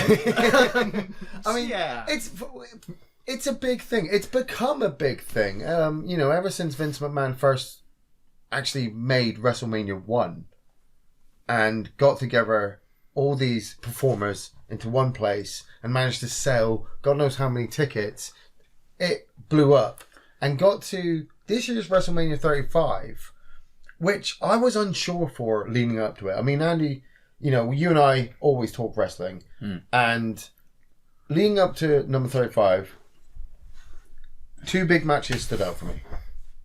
Out of everything on the card, we'd seen the card. The card is obviously all the matches in the line, and we knew what was coming up. You had your big get together event with Triple H. I mean, Triple H is still Yeah, the only time he's going to join us. Triple H. Luckily, Gary, he did wrestle again this year, so we'll get to talk about that. He did, and he wrestled his good friend Batista. Just off the back of not working for Guardians of the Galaxy 3. And, WrestleMania always seems to play out in a certain way each year that, the champion retains and the good guy maybe wins or loses. There's twists and turns, but it sets the next year's kind of matches. Well, it was about ending the storylines. Here's the funny thing you say that is that used to be the kind of classic. What WrestleMania really was the payoff of your year's worth of absolutely. we're building towards. Tax it money. is. It's at the end of the financial year. Yeah. It's the big payoff for like all of the big storylines that year and whatnot. So this year, not so much. You got to remember that, like, because WrestleMania, like you were saying, like when it started in like '83, whatever it was. Yeah. It was a gamble. It would have, if it failed, my book. it would have. Just in I'm going to case ask you him need random facts information, now. I do But have my it would book. have bankrupted the company. Yes. Right. If it hadn't have worked, the company would have died. But it did, obviously, 35 times. But so it was a huge gamble. That's why it's like, this is our Super Bowl. This is our end of year biggest show of the year, you know. And now it's kind of steamrolled and it's escalated. It's now like it's always a stadium show. Yes. You know what I mean? Yeah. It's in the MetLife. they try MetLife Center, MetLife Stadium, which Hulk Hogan said. They try to go for the biggest, sellout. Yeah, it's always they got to have like an indoor attendance record, which is always overinflated and lied about, but still. It always looks absolutely amazing. I mean, I've known people who've actually spent thousands traveling over to America. Just for staying there WrestleMania. for the WrestleMania, the WrestleMania access, things like that. But going back to this year's card, do you want me to start going through the card? No. Because I want to set something up because obviously this is the theme, this is the hour, and I want to get to the nitty gritty early on. Why I wanted to talk about WrestleMania this much, especially with you, and I know Gary didn't watch it, but. I stopped when Undertaker retired. When he put his hat and his gloves down in the ring. That was last. Yeah, he's still going. He's still going. He hasn't retired. He'll be wrestling next month in progressive Saudi Arabia. Let him die. Yeah. Let him go. No, he's got to make those paychecks too. But this year, you had Kofi Kingston versus Daniel Bryan. Now, first African American champion. Wrestling champion. So spoilers, Kofi won. Kofi Kingston is now officially the first black world heavyweight champion. Now, how? Because The Rock is mixed race. Yes, yeah. Before anyone says it. Wasn't Booker T 5 times champion? He was WCW. No, and world also heavyweight sorry. It's because it's Booker T was WCW champion. He was world champion, but WWE have always, when they integrated WCW into the fold and they brought their belt over, first it was the WCW championship for a little while, then it became like the World Heavyweight Championship, and it was put on SmackDown because SmackDown is the B show, and that was the B belt, so it was always considered that the WWE Championship was the best belt because Raw's the A show. Now they split it where the SmackDown World Champion is, I think, still called the WWE Champion, ironically. But now on Raw, you have the Universal Champion, which is considered to be their top title. So, as much as it's changed over the years, there's always been a title that's been identified as being the top title, and that has never been won. Well, how long has that belt been in existence for? 20 minutes? Oh, what, the Universal title? Like 2 years, something like that. Yeah, the Universe closed for 2 years. Mate, it's wrestling. It's wrestling. This is WWE this is how Championship. The one that Kofi Kingston... Not the WWF one. No, the one that Kofi Kingston won. Is the one that's kind of taken over. It's like the WWE Championship is the World Heavyweight Championship. And he's the first black African American champion, which at that point, it was a big turnaround. I didn't see actually this coming. Well, no, I did. Look, let's be honest. So leading up to this, it was a big build, wasn't it? Because Kofi Kingston's been there for like 11 years and he's never made it. He's never been a main event player, as they call. So this was the feel-good story. This was the overcoming all the obstacles story. But here's the funny thing. You had three real like main events to this, didn't you? You had that title match. You had Brock Lesnar versus Seth Rollins for the Universal title match. It was the one I wanted to watch because Brock Lesnar has had this fucking stranglehold over the Universal title for a year. Yep. He's never there. He's a part-timer. That's what I hear, yeah. Exactly. So everyone's like, fuck this guy and fuck that belt. It's WWE's fuck, so I wanted to see that one. And then you had Becky Lynch in the triple threat against Ronda Rousey and Charlotte Flair for the winner-take-all match of the women's title, which is going to close the show, which is amazing because they've never allowed the women to close the show in 35 years. Whether you like it or not, like as in whether you thought it should go on last and whether you like the match or not, it's usually shit. And that was my second That was my second huge, Back in so. the 90s, it was a pre-show event. You know? No, it was a piss break. Right, yeah. It was. Yeah. It was Yeah, before the main event of WrestleMania. It was when you get the women's match on, so everyone could take a piss. It was a TNA It was a moment, you know? divas match because they weren't winning wrestling. So, But what I was going to say is, so you've got that in my eyes, my sort of prediction, if you like, was I was like, they don't give us the 3 babyface good guys moments. You don't get all 3 of them. You don't get Seth beating Brock Lesnar. You don't get Kofi beating Daniel Bryan and Becky Lynch. So I was like, I think Becky's going to win. And I think Kofi win. I thought that Seth would win, mostly because I was like, please let Seth win. Yeah. But I thought that maybe Kofi's the one that they just, because sometimes they like to just stick a finger up to the audience. I honestly and just thought like, it was going to be. fuck it. There, he did. 3 months of build and he lost. Yeah, you know what I mean? I can see thought that happening. it was going to be a twist ending. I thought he was going to get all the way to the end of the match. The But ref they was going to get knocked down. You know, he's going to get the pin. Nobody's going to be happy about it. And Daniel Bryan retains. And fair play to Daniel Bryan for putting him over so well. As soon as the show opened, and like I said, we're talking about WrestleMania. We're talking about WrestleMania 35. This show is always amazing. You know, they went with the music playing the American anthem. You know, the sun is shining. You know, everybody. Hate that. What? When wrestling during the day, it looks like shit. Yeah, I know. It does. It's true. Yeah. Do you know what's funny? They put the roof up pretty quick and fucked a match, didn't it? Because Randy Orton and AJ Styles, who had a very good match, the lights were like fucking going off everywhere, and people were literally chanting, "We can't see," because they couldn't fucking see. You know? But you know, we have the opening match with Brock Lesnar versus. So sorry, can we set this up properly because it was brilliant. Yeah, I honestly think, like, don't get me wrong. I don't think this was like but no, the way they did it, because you had. You can do the introduction. There was a host, Alexa Bliss, who comes out and is like, you know, I'm the host of WrestleMania. Literally, the only time you fucking see her, it was pointless. Oh my god! But those shorts. Oh yeah, it was still worth seeing it. Every time she comes on the telly, I do too. And nice. Basically, she goes, I'm going to create a WrestleMania moment, and brings out Hulk Hogan, which is controversial at best anyway. Sure. But the crowd fucking popped, and do you know what? I'm watching it, and just as soon as you heard that music hit, I was kind of like... Which song, which music was it? It was the classic American... When it comes crashing down. Like, you know, and I popped big, because I was sort of like, oh my god, that's awesome. Oh, that's right, he's racist. Oh, shit. You know, so you had that. But what they do is... They have... it's true. Fucking Paul Heyman, as they finish, comes power walking down to fucking ringside. To the tune of Hulk Hogan's song, which was a really weird visual. But he comes power walking down, grabs the mic, and is like, no. If we're not on last, then we're doing not it the now. main event. So he's like, he sells Brock Lesnar God, he's so well. good. He's like, we're going to Las Vegas, where he's ultimately appreciated because of UFC and stuff. He's like, we're bringing him out, and Corey Graves did a great job on commentary because he's like, this is genius. He's not giving Seth Rollins a chance to warm up. Yeah. And then so they bring out Brock, which is weird as well because he's the Universal Champion. I think he'd come out second. And then, I've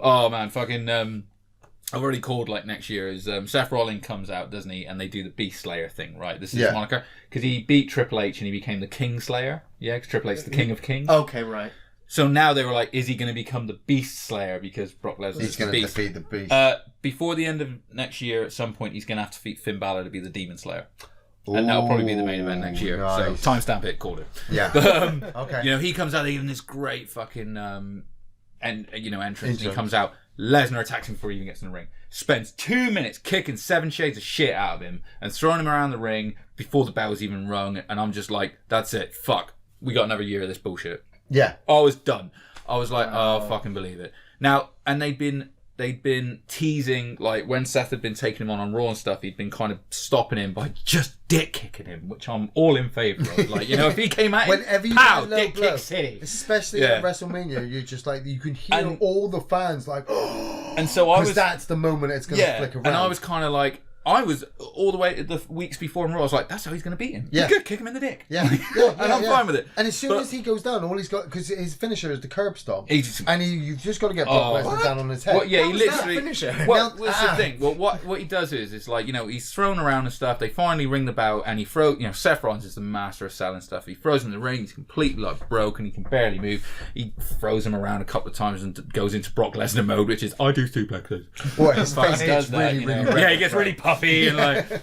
And then there's a ref bump. So Brock Lesnar, because I think he reversed an Irish whip, and Lesnar falls and hits the ref. Ref goes down, and before it happened, I just went like that.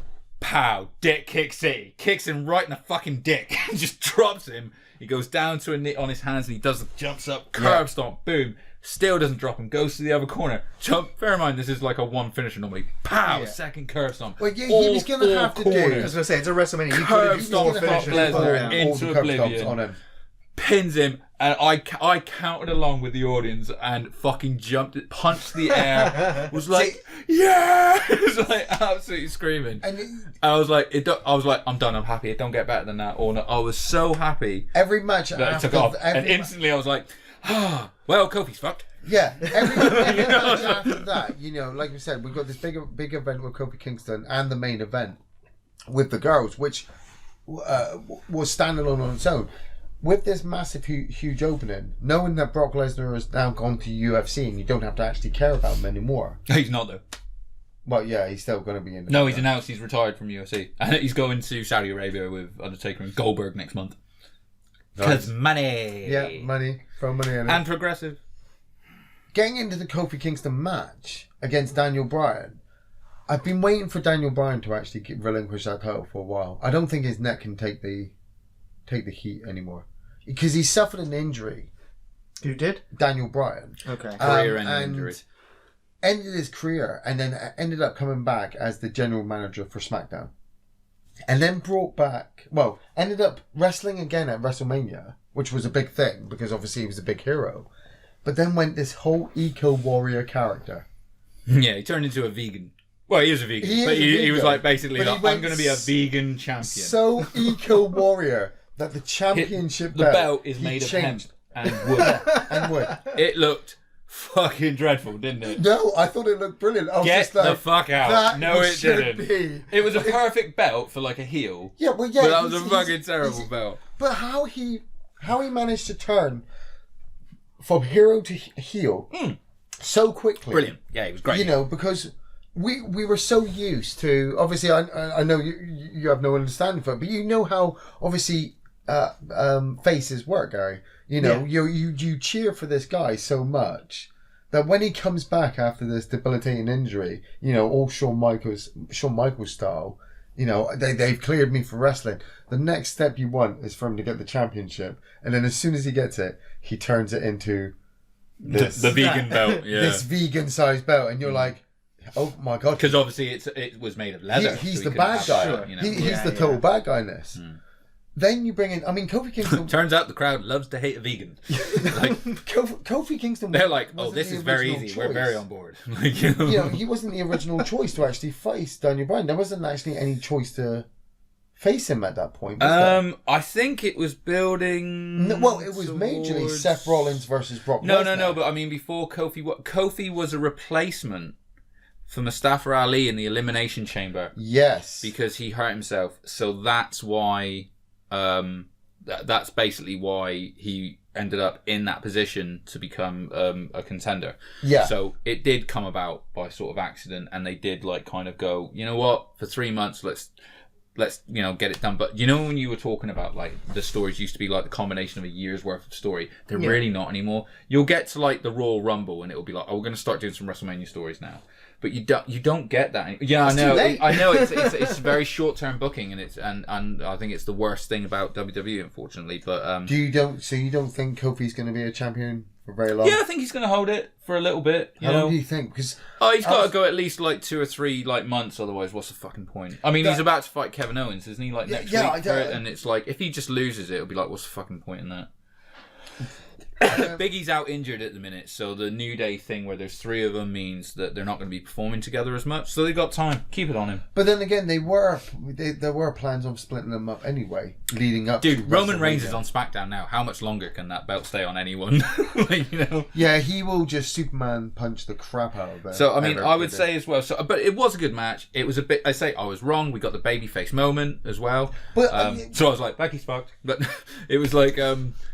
So it was a surprise actually that he won come to that point. I thought one of these two is not gonna win out of the face. But, see, I thought it was a big good. turning point for WWE as Can well. I just sorry, Matt Midge? I'll get to NXT in a minute, mate. Don't worry. We'll talk about a really class event. I mean, for reading like the comment sections when I read the spoilers for Raw and SmackDown just online because I haven't got time to actually sit down and watch it.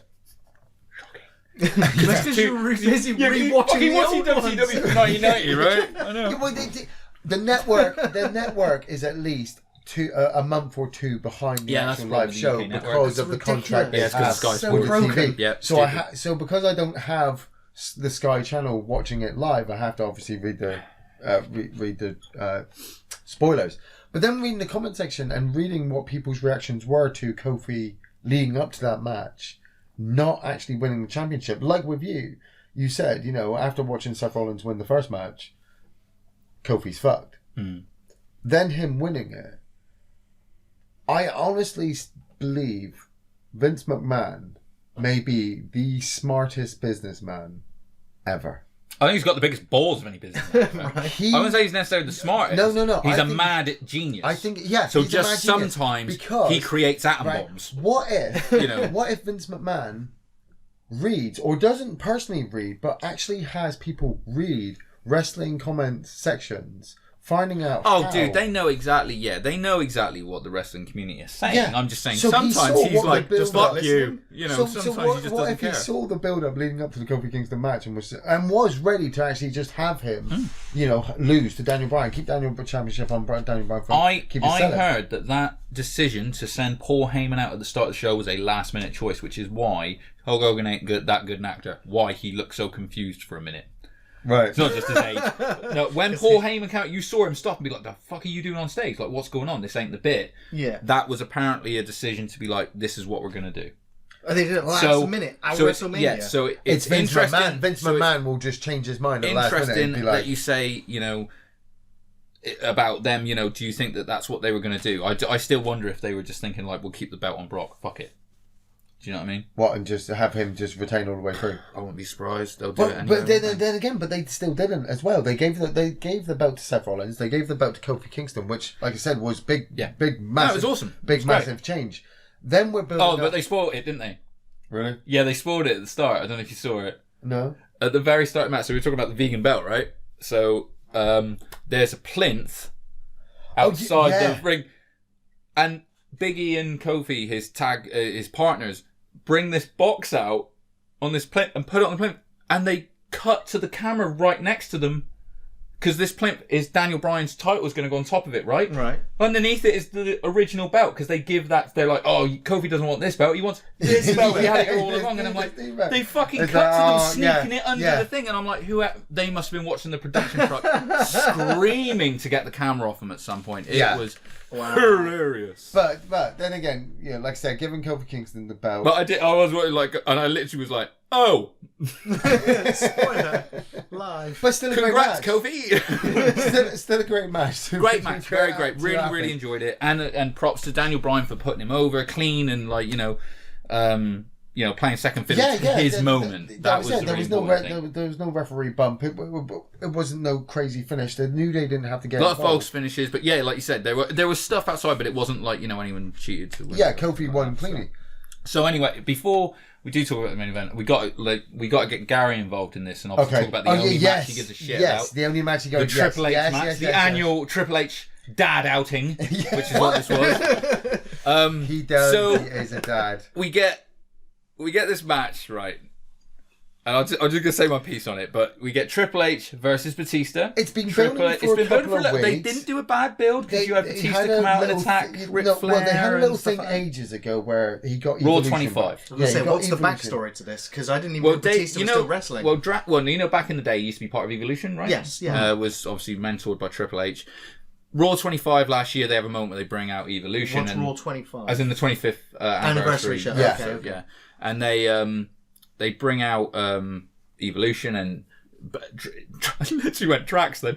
And Batista goes starts talking about we were this group and this man Triple H helped me, because that night Triple H was being a face because he decides on the night what he's going to be. He really does, mate. It's amazing. He comes out and everyone's like, is he good? Is he bad? Do we boo? Do we cheer? What do we do? So he says like, he's done everything in this business, and everyone's like, and he's like, Seth beat me, because that's true, and he's never beaten him. And so they had the last stare time they down. fought at WrestleMania. And then to beat him for the championship. It went on, and then he beat him for like 2 consecutive pay-per-views after that. So it went, months later and stuff, and a few months before it. I had thought Ric it was Flair's just birthday. a side comment, he just said that because obviously Dave Bautista is a big actor at this point. I'm hearing all there's this a schedule he's got to work on. I'm hearing all this news of Guardians of the Galaxy. We're seeing him in Infinity War. He's not going to come back to wrestling. When he left, well, that's the funny thing is he said that he wanted. No, he did say that he wanted to come back. He would only have a match with Triple H for one anyway, but he wanted to work a schedule. He wanted to work a full house show schedule and be part of the business as a run, which that's so admirable to do that, But when he came back up. There was a Raw where it was Ric Flair's birthday. They go to bring him out, Batista attacked him. I don't and think he's like, it was actually his birthday. They just said, I don't know if it was. Rick, it's your birthday. He's like, woo! Yeah, and he was like, okay, woo! And like, just walks around like that. But he, someone put him on airplane mode.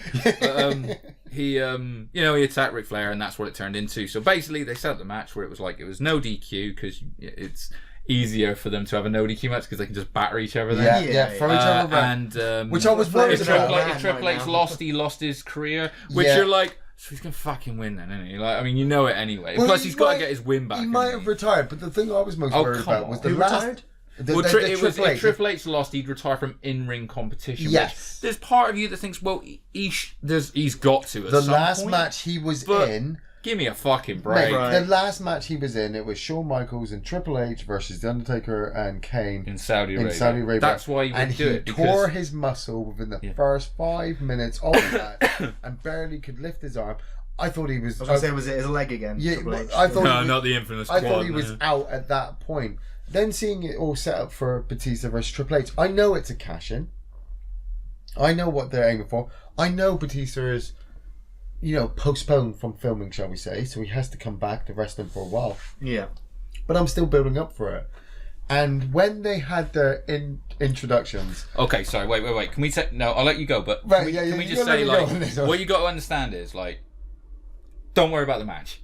Right? Don't worry about the match. No. It was was still good. It was 25 minutes. It should have been 15. It was okay, but should have been 15 minutes. Yeah, it should have been 15 minutes. Triple H beats him, eventually. Spoilers, man. Spoilers. I was building up for that. No. What you need to talk about is the start. Hold on. Wait, I'll let you get there. But I'm just saying, you got to this is what it's all about. What I'll let you go into, because I completely agree with you as the entrance. That's what I'm saying is, it's not really about the match, it's about seeing these guys again. Yes, right? And it's how WWE treat them as a big deal I'll let you get there. It's their image. And it's never more apparent than when they do what they did when they came in. Because the entrances for these guys were fucking ridiculous, really, weren't they?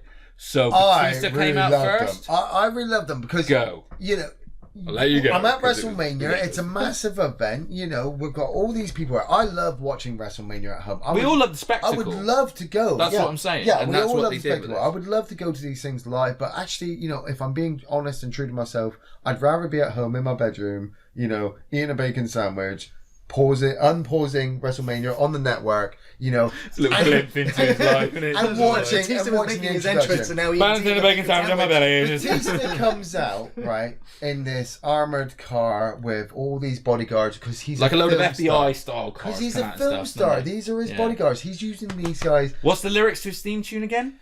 Yeah, I walk around. No, I walk alone. Yeah, and all these guys guarding him. Yeah, and it's like, dude. He does walk alone because they just kind of stand there, and he just walks down. Walking alone with him. I walk alone, but I drive in a convoy. Batista looks brilliant. And he looked I'm amazing. like, okay, the Great crowd are not giving him shit. They're not calling him Blue Tista like we were last time he was out, because he was the crowd were into it, right? Yeah, they were into it. Even though he's playing the heel, he's coming down to the ring. Yeah, we're waiting for Triple H to come out. But you can see he's amped up, right? Because he gets out of the car and he slams the car door in this really awkward way, and he's like Yeah, it and then doesn't pushes really the car stand. like fucking yeah. Doesn't really stand properly. He's like, oh yeah, I'm back here. You can see he's like he's loving amped, it. He's loving it. The feeling of being in front of all those people must be pumping him up. Oh He yeah, is man. fucking crazed.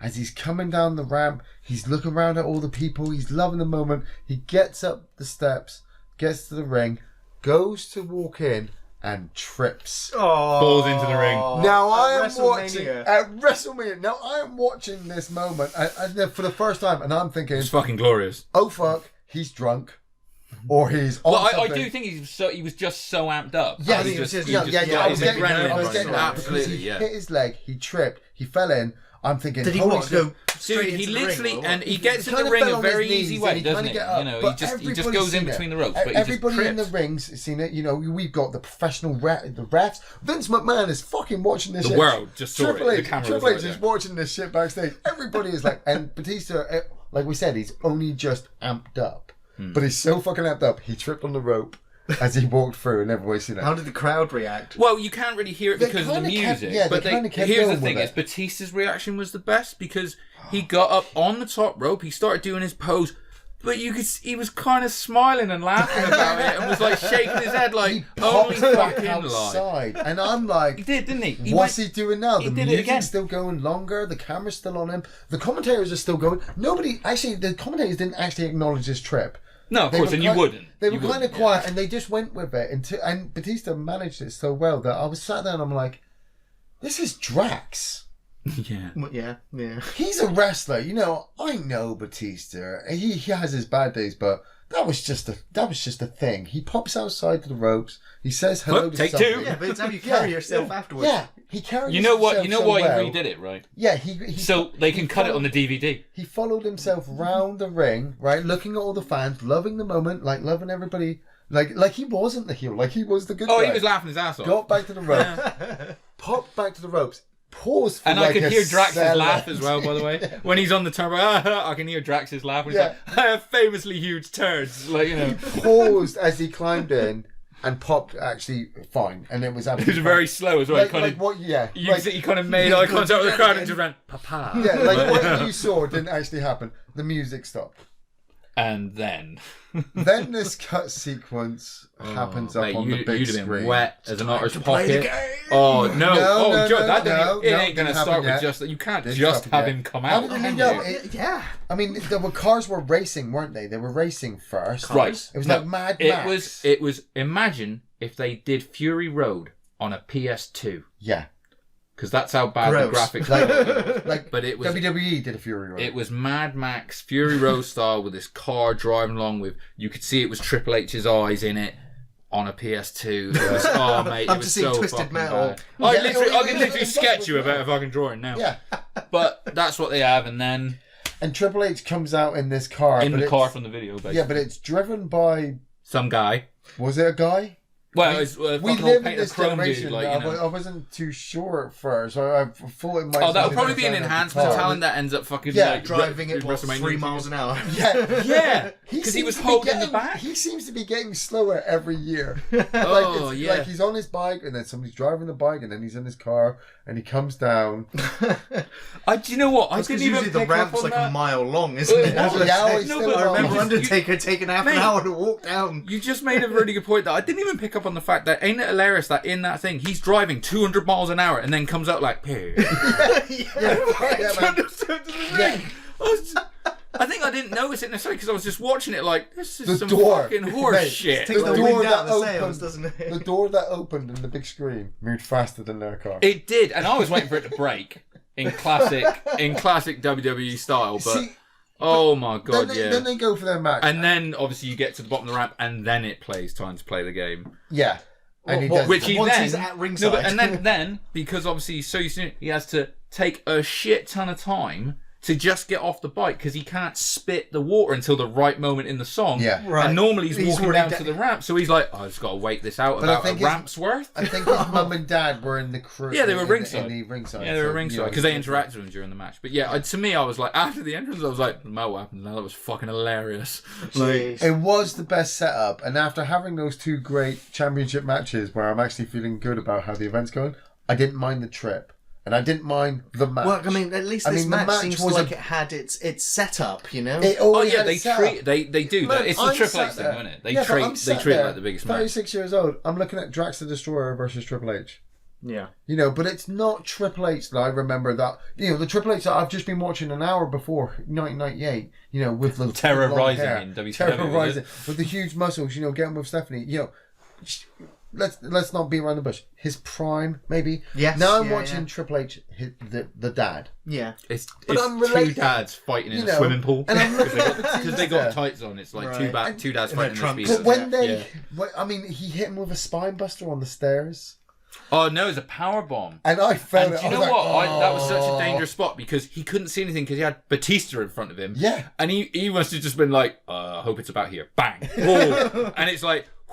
Didn't he hit it twice? Because the first one he didn't. He did. They did an ending where they both had sledgehammers because Ric Flair came out and handed Triple H a sledgehammer, and Triple H did like the daddest jump up superhero kapow with the fucking sledgehammer, and then still had to pedigree him afterwards to pin I was gonna say, wasn't there one where Batista, was it the powerbomb that he slid off the step?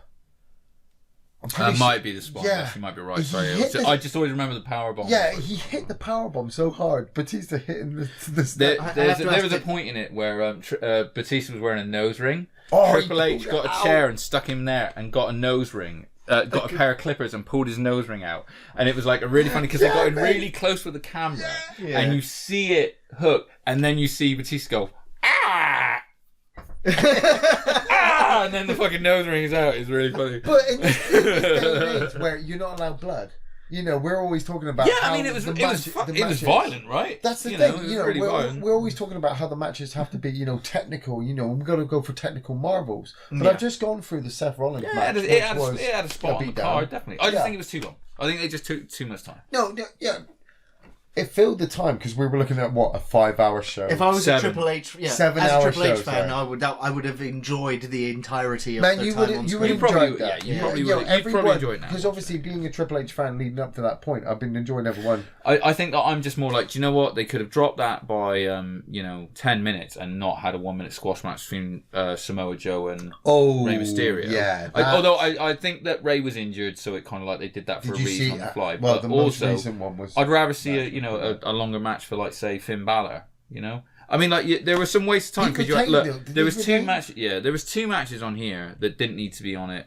Like, basically, one was Drew McIntyre versus Roman Reigns, right? And because there was no build for it. Reigns' return. No, it was Roman Reigns' return. Mate, that match weren't good enough to main event Raw. It shouldn't have been on the WrestleMania card. I get it. He's just come back from cancer, and fucking all power to him. He's utter champion. Kids love him. They do, but I'm just saying that match didn't need to be on WrestleMania. Okay, and also, Baron Corbin beat Kurt Angle in his last match. The fact that Baron Corbin was his last match was a fucking joke. Right, but Kurt.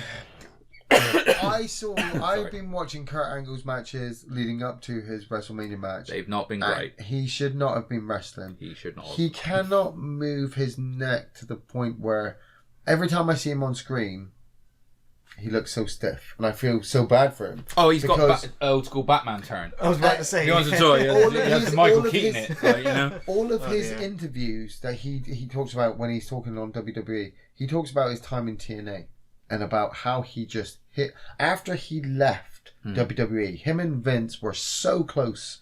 You know, when he came in, they were close. He was like a father figure. You know, Kurt loved him. Vince tried to see him straight, but Kurt, being the young man, wanted more. You know, he needed more. He needed more challenges. And Vince was like, look, try this, try that, try this, try that. He's famous for, like, taking the wrestling like a duck to water, isn't he? Like, you know, he's the guy who... But Kurt Angle got so frustrated, he left, he went to TNA. TNA was a more vigorous setup with, obviously, the TV showings. You know, he was their biggest star. He was their champion. He was hitting the painkillers hard just to be able to go in and keep doing each match. Right. Until it gets to a point where he can't do it anymore. And you've still got to pay for your family. Yeah. And Kurt Angle's got a big family. You know, he needed... Yeah, Jason Jordan's in it, right?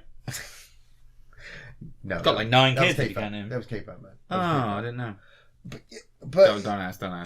It's terrible. Look, we've all forgotten it's going to happen. It's my fault for bringing it up. But he had to have one last match, I think, because he was Hall of Fame already. Yeah, he's already been in the Hall of Fame. Look, I get it. They always want to do one last run, and it's good for him to get a payday and everything like that. It was just is Undertaker in the Hall of Fame yet? No, that's going to be like the biggest of all time when it finally happens. But they won't let the character die. He was all set. Undertaker was all set to come to the UK to do a series of very personal Q&A sessions, which is huge because he's the one that's never broken character, really. Yeah, never done anything like that. Well, and WWE signed him. Yeah, but WWE now re-signed him, and in a sense he made him cancel those dates, probably by saying you'll go to Saudi Arabia for all this money. Yeah.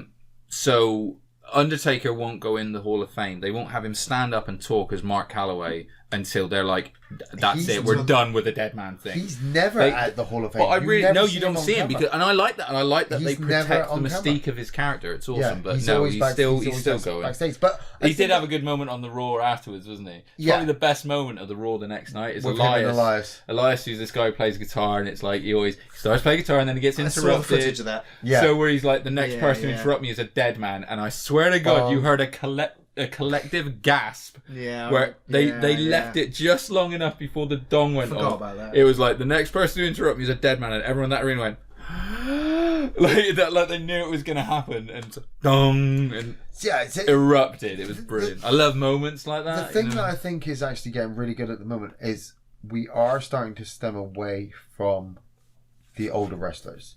Now everybody loves the Attitude Era. Everybody loves the golden era of wrestling. But everybody also wants that to kind of go away so that you can bring in new stars. As generations come through, though, the last generation become the older wrestlers, don't they? Like, I'm not being funny, but John Cena is close to being a nostalgia act. You know? His put down of Elias. He came out as the old school doctor of thugonomics. It was actually quite class. He rapped like his old heel gimmick where he'd like rap at people. And it was he's just like, I'm gonna turn heel, and he did, and everybody loved it. You know, you got fucking 100,000 fans just. He's playing a gimmick, yeah. So the other big one, the main event. The women closing the show. Main event, the women closing the show. I think that's the biggest one I want to talk about is... Was it earned? I just want to ask, was it earned, or did WWE want to... No, well, they probably did want to go like, look how progressive we are. Like, progressive as Saudi Arabia. But no. Apart from the fact that, like, you know, women's wrestling, like, deserves a spotlight finally. And it's finally getting on. No. Becky Lynch is the most over person, the most popular person in that company, especially in the last year. She's had the best storyline. Yeah. They fucked with it a bit too much by adding Charlotte Flair in and giving Charlotte Asuka's title to like they had to make it the biggest match of all time. The only thing that I didn't like is they basically went, Ronda Rousey's got a title, Becky Lynch is going to fight her for it. We're now going to make it triple threat and put Charlotte in the match and have her fight for it as well. Okay. Then they decided we're going to have Charlotte win the other women's title, put her and make it a three-way winner take all. But someone's got both belts. It's worked so well. No, it was fine, but that showed to me that they progressively had less and less faith that on its own merit it could be a closing match. We need more. I'll agree with you. I'll agree with that. So I don't think they should have done that. But it's worked out okay because now you got Becky 2 belts. I mean, like Johnny 3 hats. You've got Stephanie making a bigger role in the company now, and I've always believed. You don't like that idea? What, Stephanie McMahon being any way involved in talent? No, none at all, because she's a fucking nightmare. From personal experience? From like the fact that she comes out and emasculates all of the like top talent with no repercussions, so she just makes her own stars look like shit because of their writing. She's a McMahon, that's what she's supposed to do. Vince McMahon took all the repercussions. He come out and caused havoc and always ended up looking a dickhead. Yeah. She's constantly being written to be like, you never get one over it. Forget it. Don't get me fucking started on Stephanie McMahon. Yeah, but you can't do that in this day and age with this kind of TV, and that's what I'm saying. We're always talking about Chris Jericho used to come out, she'd do something and he'd call her a disgusting trash bag hoe. Right, don't get me wrong. I'm watching classic wrestling. Classic. I'm watching the audience popped. Like, that's better, right? I'm watching classic wrestling from 20 years ago, and that doesn't work on TV today. To keep the TV going now, to keep the contract going, to keep all these stars employed, to keep this show going, you have to abide by the rules and regulations of the TV show, which means the McMahon has to come out, do her thing, and not get the repercussions like they used to from 20 years ago. You're part of the problem. Because the Attitude Era doesn't work. Like people that buy anymore. skins on Mortal Kombat, you're part of the problem. You look at the Triple H. Right, look at the Triple H stuff. Look at the Triple H stuff with Becky Lynch. It was okay for Becky Lynch to slap him around. What's that? A repercussion? It's funny that, isn't it? Well, how it was a better built storyline up. because the authority figure took her down and she got her own back by physically assaulting him. It wouldn't have worked with him doing with her doing it to Stephanie. Why? Because they'd already done it with the Ronda Rousey storyline. So they had to keep it fresh by and that's why it was good because they built to a repercussion.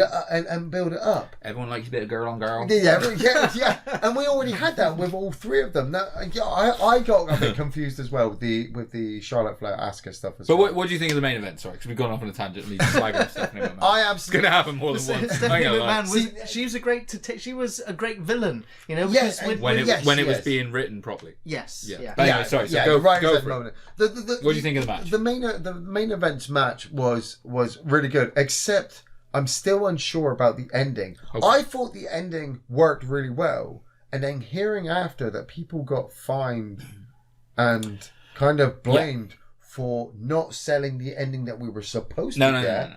I'm like, well, this worked actually better off. There was a botch. It's just not the botch that everyone thinks of. Basically, what happened at the end is they botched at the end of the match. Yes. So what basically happened was Becky pinned Ronda Rousey. Well, we're hoping Becky Lynch will go for the pin. So every time she goes for the pin, so she's like rolled her over. Right. Obviously, the rules of a pin. If anyone don't know, your shoulders are supposed to be down for a 3 count. Okay. Now, when she had her rolled over, Ronda's shoulders weren't on the mat, and the camera's right there. You can see. She's not got her shoulders on the mat. The ref just they're down for that's the the thing. 3, but they rise just at the end as the ref counts 3. Her shoulders were never down. It's a clean finish. But sorry, it's not a clean finish. That's the point because her shoulders are up and now what the refs are told, you know this, the refs are told no matter what the finish, if the shoulders are down, you have to count the shoulders. Yeah, that's how AJ lost his US title with Joe because sometimes you feel like as an if someone be like, did the ref just fuck up? Yeah, exactly. Was that 3 So that's why they don't do it. You know? So the only botch is that that was the finish because the ref was like, main event of WrestleMania. Yeah. I know this is the finish. Fuck it. That's getting counted. 3. He shouldn't have done it. He should have gone, nope, her shoulders are up, and they either go back into the spot or they fucking kick me in the fucking head, like bang, and we finish it. So that's what he did. So he did. And Ronda gets and up she with got this fined. She got this shock look on her face. Ronda sold it very well because Ronda basically stood up like she's a fighter. She got in that ref's face and was like, my shoulders weren't fucking down. Yeah. And was livid, and and because you would, isn't it? You know, she's an Olympian. So is she playing the part, or is that was the crazy? Well, I think that she sold it really well. I think she recovered it. Becky was just like, which was great because that's what she was supposed to do. Because why would you? It's not like she would stand up after winning the title. Yeah, still sort of like, oh shit. Oh mate, her shoulders weren't actually down. No, she sold it. So everyone did the right thing. Unfortunately, except for that ref. And I heard he got his ass fined for that. But in a way, it sets up good because now Ronda can come back after she's had this baby and go, I never lost my title. Look, here's the footage. Do you know, my shoulders were never down. I want to bring up Ronda Rousey as well quickly before we go on to something else. What was that? Sorry, she took a really harsh bump, didn't she? She went over the top rope. She had her in like an armbar and she just fell from the top rope. Threw her over the top rope, from the top rope to the 3 points to the mat down the bottom. She kind of fell, so she was hanging, wasn't she? She bumped, and then she dropped. So she dropped right like on the back of her fucking head and neck. And even I was like, yeah. I'd seen Ronda Rousey not last year's WrestleMania, the one before that, I believe. Where she had the tag match for her and Angle versus Triple H and Stephanie. Yeah, but she was. I saw the one where she was set up with The Rock, and I knew that she was coming into this. Yeah, of course, that was it. Yeah, like 3-4 years ago. Then she has the tag match at the other WrestleMania, and we've given her the female championship, and I felt like it was another Brock Lesnar. Like she was going to hold. Yeah, she has been booked as Brock Lesnar. She was going to hold that championship and beat everybody because this is Ronda Rousey, UFC champion. Mm-hmm. This woman can break people's arms, like that. Now she's in a wrestling match. The wrestling community, like I said, when I'm reading the comment section, they're calling her all kinds of different names. She's a greenhorn. She's not this. She's that. Putting in Charlotte Flair into that match helped balance it out, I believe. Because Charlotte Flair she's phenomenal. She's Ric Flair's daughter. Yeah. You know, they paid homage to Ric Flair's, one of Ric Flair's old events. I think it was one of the Starcades where he came in by helicopter, and you see she arrives for her entrance by helicopter outside the stadium. I was like, that's fucking badass. I was just like, and made her appear like a big deal. There was a moment where I was like, a few moments where I was like, fuck, I think they might give it to Charlotte. Because they're massively high on Charlotte. She's had like I think they're trying to like get her to be a 16-time world champion like her dad in like 9 months. That's it. We're just like, we need to get, this lady's probably going to want to get married one day, so we want to get as much out of her as we can. Put her in this match. Becky Lynch came out. Always loved the orange hair. Oh, she's awesome. She's all kinds of awesome. You know, she somehow she's managed to make her character last. Where when she first turned up in wrestling, I know she was part of the four horsewomen of NXT. Mm-hmm. You know, and which includes Charlotte Flair. I wasn't watching NXT at that time, so when they appeared on the main roster, I'm like, oh, okay, these are mid-carders. You know, women's championship match again. There was still a Divas belt back then, wasn't it? So yes, it was again, you're still in this like hokey fucking. It's going to be the piss transition. And Becky Lynch's character, she was a steampunk kind of goggle wearing, long coat wearing female wrestler who was the good She'd have girl. done better with that entrance of Fury Road than Triple H. Actually, she looked more yeah. So she'd have probably leant over as well. It's like, get moving your ballocks. I never thought that the female wrestlers would ever build up to a point where everybody would be cheering for the main event. You know, I never thought they'd cheering for Becky it's amazing. At the main event of WrestleMania. So having all three of them, especially her victory, even though it was a botched job, I was just like, that's just actually to set up the whole next year of wrestling. It was a feel-good Mania, wasn't it? Yeah. It was pretty much, except for the Kurt Angle thing, it was pretty much a feel-good Mania. So I still feel sad for Kurt Angle, but he needs to stop wrestling. Well, he has now, thankfully. So, there is that. But wasn't NXT way better? NXT the night was before absolutely NXT Takeover amazing. was NXT basically a perfect show. Always amazing. I mean, the Velveteen Dream, who is basically the new kind of Hollywood. He's a mixture of Hollywood, Hulk Hogan, and Macho Man. Randy I meant Savage Hollywood from Mannequin. Inside Prince. You know, and he's going up against Tom Riddle, not the Tom Riddle from Harry Potter, the no-shoe wearing MMA Matt Riddle, sorry. Yeah, Tom Riddle's from Harry Potter. Seriously, this Matt Riddle guy turns up and he's like, you gotta know who Matt Riddle is. He's fucking awesome. I'm like, big wrestler on the independent circuits. Okay, never been in WWE. He's wrestling with no shoes on. He's That's a fucking animal. Cost him in a couple of years. Yeah, I like it when sort of like you watch the amount of time. I think Donna's been watching a match with Matt Riddle. I don't know if it was him versus Adam Cole, where he was Donna straight away because she's a typical woman. She's smart. She just goes, "Why don't someone just stamp on his foot?" Yeah. 2 seconds later, Adam Cole's like, "Bam!" and stamps on his foot, and I'm like, "There you go." She's like, "Oh, all right, this seems legit." One thing I did want to bring up though, which was a big thing, Hall of Fame, Bret the Hitman Hart giving his inauguration speech for the Hart dynasty into the Hart Hall Foundation. of Fame. Wasn't Hart it? Foundation. Yeah. Did you hear about this? I heard about this. Yeah. Jim the Anvil Neidhart, and a fan managing. Nope, don't use that word. Well, he's not a fan. A stranger jumped the barrier, ran into the ring, and tackled him to the floor. Watching the Hall of They'll Fame. never use that setup ever again. Did you notice it? Have you ever seen the Hall of Fame? Yes, yeah. So it's up on a stage. This year it was in the ring. Yeah. Just with the ropes down. The You ropes saw were it detached. with Wow. no I security didn't barrier. actually see it, but yeah, it's usually right at the top, isn't it? So imagine the ring, but they just got rid of the black barrier and all the chairs were there still. Yeah. So you could just casually walk up. Yeah. Jeez. Smart, right? I'm just hoping everybody just stays seated, you know? Yeah, I mean, granted, there's a bunch of wrestlers between you and the ring, but I mean, as we know now, someone got in the fucking ring. This is the thing. I mean, how many Hall of Fames have we gone through? You know, we're talking. I mean, these started before. I was about to say, 35, but they've not yet. They would go. It's like 20 years of Hall of they Fame were going before before they started. They were. They just weren't televised. They weren't televised in the magazines and stuff. And you can watch them all though. They're all on the network. I'm sat there all watching recorded. it live. You know, well, I'm not watching it live. I was watching it the next day, but still, I'm no spoilers. I didn't know anything that happened. Bret Hitman Hart's gone into the ring. You know, he's talking about Jim the Anvil Neidhart, and this guy douchebag wearing a fucking reggae like a Rasta hat with dreadlocks, white guy, just tackles Bret Hitman Hart to the ground. Now, with everything in the... I can just imagine everyone else just stood there, just like, what?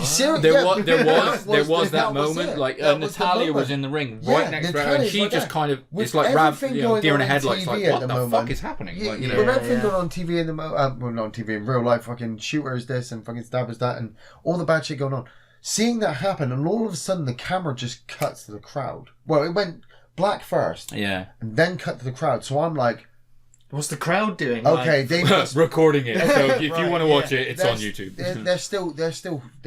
They're still showing this. They're still coming back to the Hall of Fame. You know, it reinstates back into the ring. They've got the guy. They're getting Bret Hart back up. They're getting his hair all sorted. Getting ready to carry on with his speech because, you know... Which he did like a fucking champion. Oh, your heart man's had a goes. fucking stroke. And like, you know... Your heart goes. That's the night before WrestleMania. What could happen at WrestleMania if that's going to happen at the Hall of Fame?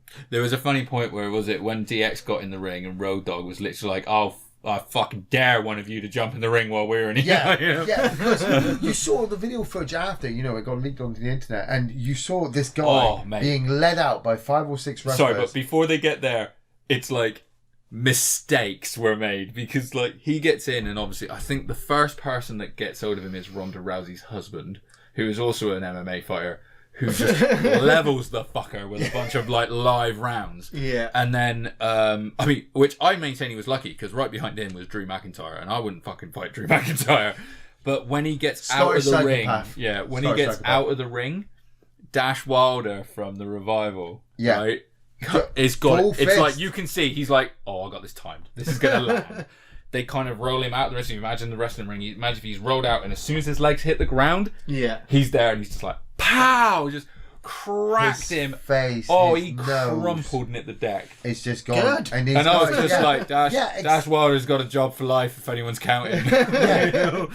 You know, like I said, we're at WrestleMania 35. So why did this guy throw himself? I mean, there was a thing on Twitter. He was like, fighter who he's not an ex-MMA fighter. Is he? He's not like he was in UFC. He's just he got issues. Like every MMA he fan. Had actually tried to go for a WWE a couple of times, tryouts, and I think failed. He was tweeting McMahon and Triple H saying, "Don't put the women on last," and that. You know, he was an overpraised fan, and it's one of those things where you know.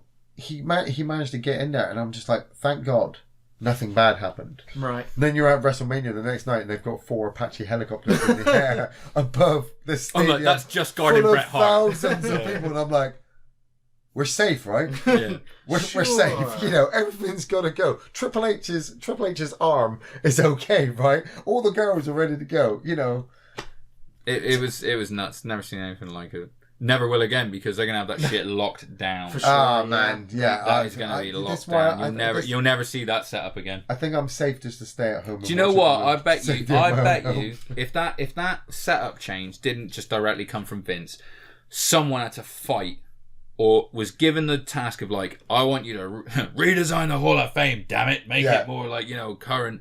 And they were like, okay, this is the idea. I'm gonna put him in the middle of the ring. And I bet you there was a meeting where someone went, yeah, but I tell you what, security's going to be a nightmare. And that guy was like, it'll be fine. It's like, you will never see that sound ever again. That guy must have just been out back. It's like, oh my God, face palming it. Yeah. But overall, I enjoyed WrestleMania 35 a lot more than I thought it would because, like you said, it's not the big combination of a year-long storyline anymore, but it was still good. Yeah. NXT, as always, better to stole the show because they actually try harder and are given more time. You know, they don't cram it. They don't make it. They make it 3 hours and they put on 6 matches. Very good. And it's like we're going to tell 6 stories, and it's fantastic. They're amazing at what they do. Especially, I love the NXT shows before every pay-per-view. I always believe that they set the bar, and then the guys on the main roster are like, "Well, guys, we better fucking work because if not, that guy's got your job." Totally. Pete Dunne versus Walter is one of those matches that if anyone ever says to me about like, oh, fucking wrestling, they're all fucking wimps, I'd be like, watch that match and bear in mind that ain't a fucking trampoline they're landing. Anything with Adam Cole is you know, the Johnny Gargano match was brilliant. But like I said, for me, WrestleMania was just a standpoint alone. It kind of validated always my fandom for it. Because people were always saying, like, you know, oh, I wish they would do something good with the storylines. You know, I wish they would give the spotlight to the new guys. I wish they'd stop looking at the old guys. You know, this, that, and the next thing. I've been a fan pretty much all my life. I'm watching it religiously now, and when they made those big changes, dropping Brock Lesnar was an obvious one. Viking experience? Yeah, let's just go. Yeah. How are you gonna scream war on TV? Why do you think they dropped the war symbol for their TV show? It just doesn't work. Okay? Just believe in Vince. Believe in Vince. If Vince McMahon says this is gonna sell says this is gonna sell $1 million, it will. Not for you. Yeah, even though they changed it literally a week later. Yeah. Because they were like, okay, the internet has spoken. You're not Vince McMahon, dude. No, because I'd have just kept them called the fucking War Raiders. I wouldn't have changed them from War Machine, frankly. He is Scrooge McDuck, though, isn't he? What, Vince? He swims in a big fucking pile of money, mate. 100%. Of course he does. Spitting out coins up in the air. I thought it was 3 annoying nephews. Like. I'm waiting for next year. I'm waiting for the next pay-per-view. I'll probably be talking about it in the next podcast. And sure. NXT's down next month, actually, I think. I haven't bought tickets yet. No, we haven't got tickets. I'm kind of waiting until last minute. I don't think it's going to beat last year's. I don't think it's going to beat Triple H and Shawn Michaels being in. Oh, no, fuck that. It was about NXT UK. This year will be better because it's more established and we get to see Pete Dunne and Walter, for example. I'm just like, hell yeah. That is true. I think it'll be better. But I've just not bought tickets yet because we got so much on. I do need a new hat. Oh, so you've got to go to an NXT show. Yeah, that's £100 for a new hat. What? The ticket? No, man. We're going to have... Mate, you ain't going to buy ringside tickets now. They're all sold out. Oh. Right, the October showing. There have to be an October showing.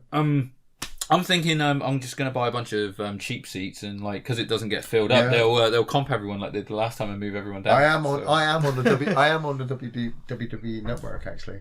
On one of the episodes, you see me giving the. We are actually. We're both on next. Yeah, but I'm more prominent. Awesome. Well, you're louder. Yes. So. That's the show. Well, we're going to bring this second part of the podcast to a close. We're going to take a quick break, but we'll be back in the third part answering your questions. So don't go anywhere. Yes, questions.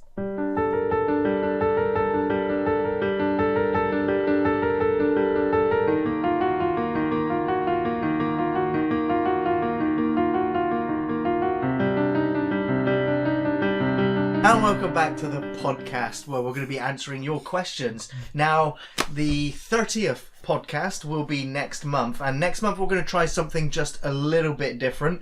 Next month, for all the previous podcasts, we've had your questions in via Twitter or left via the previous podcast or on Facebook. Yep. But next month we're going to try something just a little bit different because our podcasts are being recorded live. For the podcast 30, all questions will be taken from those that are watching the live stream. So just want to let everybody know for the next recording. Yes. With that being said, our first question is from Jake Sutcliffe. Hey, Jake. Love the podcast, guys, and my question for the next one is, what new movie are you most looking forward to this year? Thanks again. Endgame. I'm just looking forward to seeing it twice. Yeah. I'm quite looking forward to the new Godzilla film. I'm looking forward to Godzilla. I'm looking forward to the new Spider-Man. I'm looking forward to Godzilla, even though you know my feelings on the last one. Yes, but those trailers are fucking dope. So I am looking forward to it. It's kind of the same thing with Star Wars. I know what I said about in the first part about the new Star Wars trailer, but I will go and see it. I will wiki it. I will want to see a lightsaber go. Bzzz, it's. Does Dylan like him? Yeah, but he likes the toys. But he's not like massively into like going to see the movies, right? See, like Jessica doesn't like the Star Wars movies, but she likes playing the Infinity games. Yeah, I like taking him to see the movies to spend time with him, and then he watches the movies that we've got on DVD. But I don't think he gets the nostalgia. No, I feel like watching it with Jessica is more for me than her. Yeah, it's true. It is. Yeah. I'm so like, oh, don't you want to watch Star Wars with your dad? And she's like, not really, no. No. I'm quite looking forward to the Tolkien movie that's out. I think it's out now, actually. I was thinking about taking the true story of Tolkien. Yeah. Because I'm not. I don't know. I don't know. I might watch it at some point, but I don't know if it's I really. It's an origin story, dude. It's an origin story. It's like Black Panther or Captain Marvel. Yes, it will be just like Black Captain Panther. Marvel. Oh my word. Next question. Mordor forever. Mordor is from DMC Campbell. Hey man. Who says, hi guys, fist bumps to you all. 2 questions for this podcast. Number 1, due to the overwhelming popularity of Friday the 13th, the game, I don't know if it was overwhelmingly popular, but it was. I really enjoyed it. It was in this room. It was, yeah. It's been a while, yeah. Do any of you have an idea for a Nightmare on Elm Street, the game? I would like to forget the NES game ever happened. And the second question is, what do you guys like better, the Twilight Zone or the Outer Limits? And what are your favourite episodes from any of them? It can be from the older or more modern series. Later Shelfers. Nice. Good questions. Well, I mean, we talked about this with Fred Frame the game. You know, it was very such difficult. It was such a brilliant concept that they had with Jason walking around the camp. You know, it was easy to replicate Friday the 13th as in the game form. Yeah, you know, the cat and mouse game. Because we've already had 2 Angry Bears. Yeah, right. Yes, exactly, Yeah. exactly that. Because that's what it is, isn't Exactly, it? Like, yeah. you know. Yeah, but with the blood and the guts. Yeah, and in the the same way Jason that when we kills. all played Angry Bears, we were like, this would be great if it was Jason.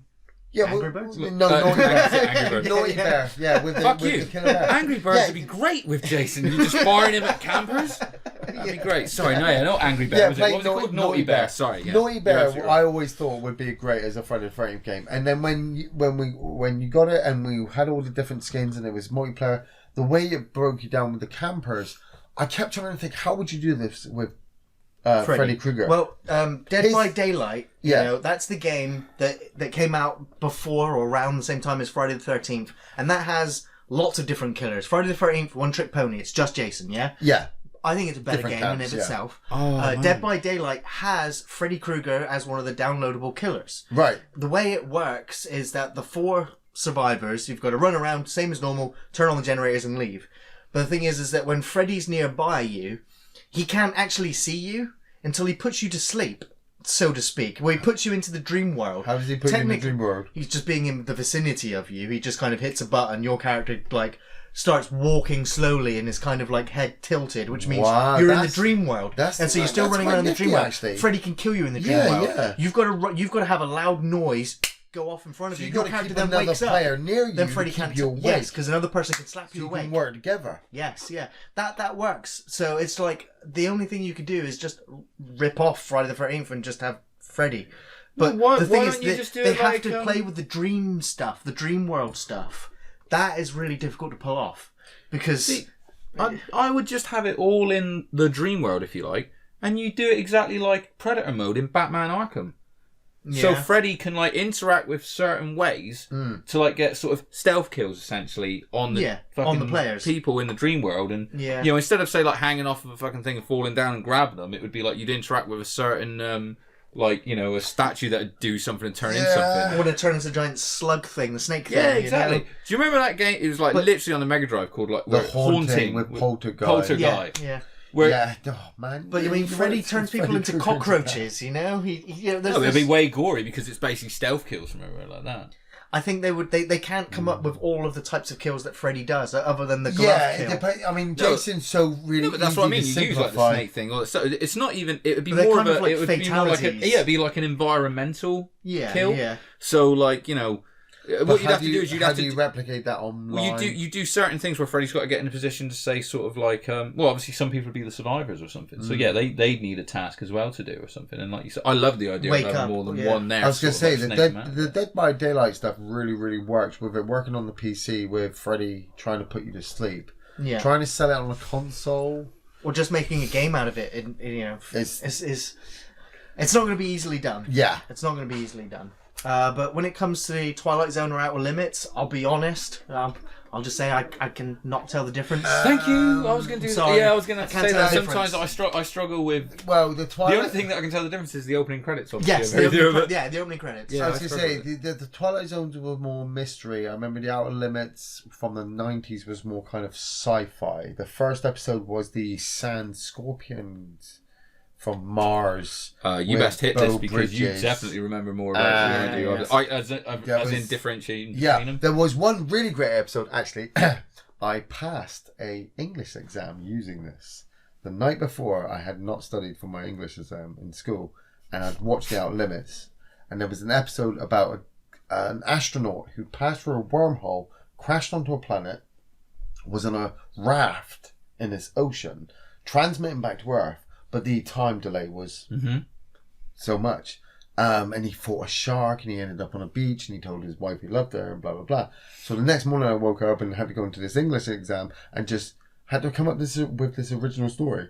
So I just plagiarized. The Outer Limits. So you're basically like, man, I hope no one watched the same episode of Outer Limits as me last night. And I gotta see, man. I gotta see about a guy who ends up jumping off. Actually, I didn't rip it off too much. He jumped off. His ocean liner crashed and he was in a raft and for a shark with a flare gun. Yeah, and I got a C for that. Twilight Zones, I remember there was an episode, I'm pretty sure it was Twilight Zones, where, do you remember Daryl? The movie? But D-A-R. Yeah, with the kid who was Daryl. There was that kid, okay? Oh, okay, right on. And his grandmother, he'd been taken over to his grandmother's house by his mum and had to look after his grandmother. The mum left and he had to give the grandmother the pills, but he was absolutely fucking terrified of his grandmother. I saw this late one night, right? When he finally went into the room to confront her, she ended up sucking him into a vortex in her bed. And when the mum came back, the grandmother had died, but you actually realised she was in the grandson. That's fucking creepy. That was fucking creepy. I was like fucking 9 when I saw that shit. It always stuck with me. I watched the first episode of the new series of Twilight Zone last night. Oh, nice. It's on my to watch list. Oh, dude, yeah, it was good. I won't spoil it for anyone, but first episode, very, very good. Did they have the... Really enjoyed it. Yeah, dude, they do everything. Nice. Jordan Peele is the presenter, and is fantastic in it. Big cast. Like I said, I won't spoil it. Just go and watch it. But it was good. It was an hour-long episode, and it was sweet, an hour. It was like it built really well. Was it one whole story, or was it like one story? Nice. It's an anthology show again. So Tracy Morgan was in it. Tracy Morgan is. He's the crack dealer from James Silent Bob Strike Back, like Pumpkin Escobar. Oh yeah, I was also in Longest Yard. He was a cheerleader. No, Journey to the Center of the Earth with The Rock. Is it Journey to the Center of the Earth? No, Journey to the Mysterious Island with The Rock. Oh yeah, I think you're right. I think he's in that. Yeah. So yeah, got hit by a fucking Walmart truck and sued him for like $100 million or something. I still don't know who this person is, but yeah. Yeah, we'll Google it. I think for me, I can't remember. I'm guessing it's an Outer Limits episode, but my favourite, most memorable episode was an alien invasion one. Right. And you kind of were following the government, and they were like, the aliens have sent us a message, but they're flying at us in an attack formation. Yeah, that was and Outer Limits. What do we do? What do we do? Yeah. Tetris. Shit, nuke them. Yeah. And they fired the nukes at them, and then they read the message, and the message was that they come in peace. Yeah. And the episode was like, no, you end. Now they came. Yeah, now they've been nuked. Invaded, now they're invading, and they wipe out mankind. War, yeah. And it's just like, such a brilliant episode. Yeah. Yeah, the Outer Limits was great. They only did like 1 or 2 seasons on BBC Two over here, but I know they actually went for like 3 to 4 quite a few more. Yeah. So, next question is from Craig Hall. hey Craig, What up? Well done on still being awesome. Thank you, Craig. We try. The law of averages suggests that you should have had at least one Duff podcast by now. Stay tuned. Actually, the trick is everyone is, you just don't realise it. Somehow you've not managed to suck. Unfortunately, Achievement unlocked. It's unlikely. Unfortunately, it's unlikely I'll be able to check out your next live feed as it airs, so I demand you answer this question in my absence. Fair. Okay. Fair. No. In the wide world of macho action movies, what are your favourite personal post-kill one-liners? Nice. Hail to the king, baby. Let off some steam, Bennett. Next question. Please bump fists, and next time don't have live podcasts until I'm available to watch. It's quite rude. Fair. I'm sorry, Craig. Hit it. Favourite post kill one-liners? Well, it's all in the I reflex. mean, we both post. Yeah. So after the person's dead, yeah? Yeah. Like the examples we just gave. There's so many. I mean, no, that's before. I am Iron Man. I am Iron Man. Yes. I need a vacation. I need a vacation. Yeah, that's amazing. That is class. Next question's from David Morris. What's up, David? Brill Hey, David. podcast as always. My question is, who is your favourite villain in a film who you hoped would win in the end? Fist bump. Thanos. I was gonna beat you too. Well, I mean, Technically he did. He but did it win, didn't- but I then- know. yeah. I know, but he's still first out. Jigsaw. Batman in BVS. He's pretty villainous in that. I mean, fuck, Always the anti-hero. Superman dies in it. Shit, spoilers. But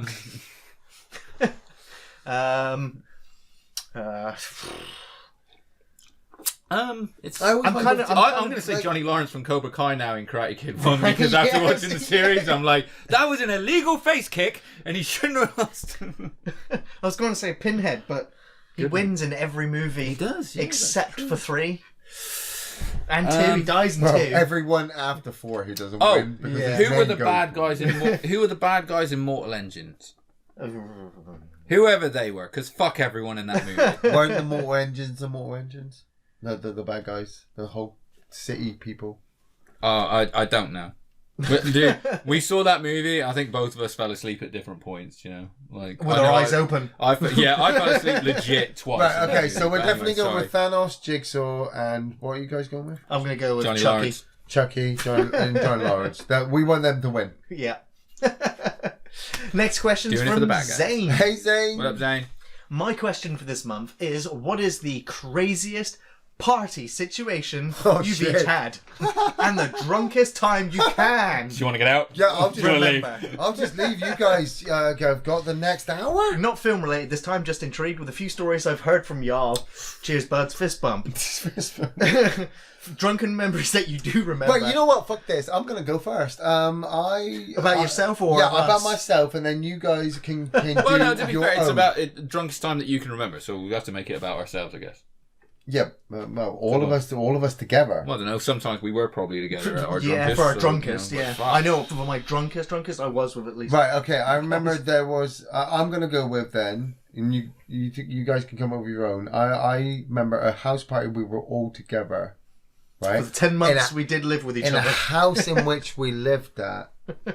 All the lights were on, all the rooms were open. We had every corridor open with people that I knew and I didn't know. I remember There's a lot of people in I that remember house, coming out man. of my house, coming out of my bedroom, like, wow, this is one of those parties, like an American Pie party.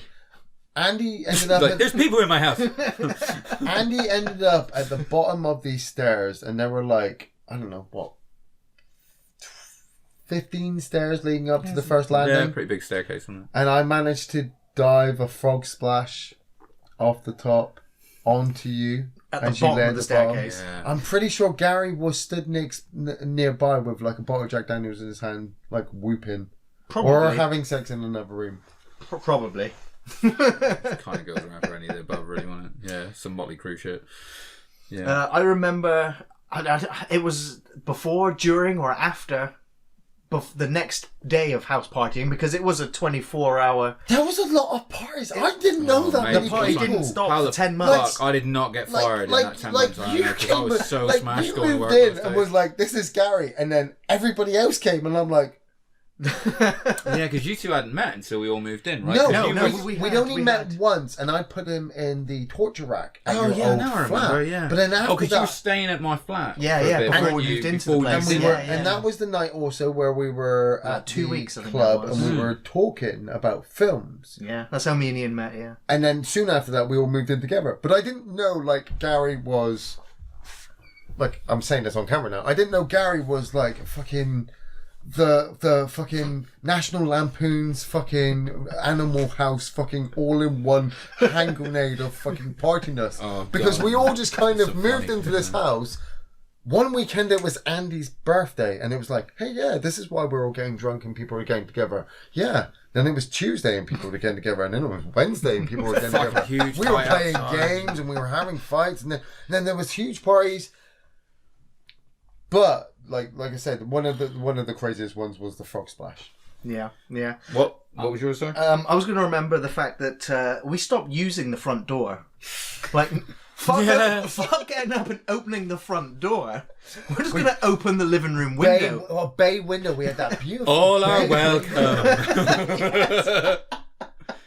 And I remember we literally had, I don't know, we had a bag of weed. Big bag of weed.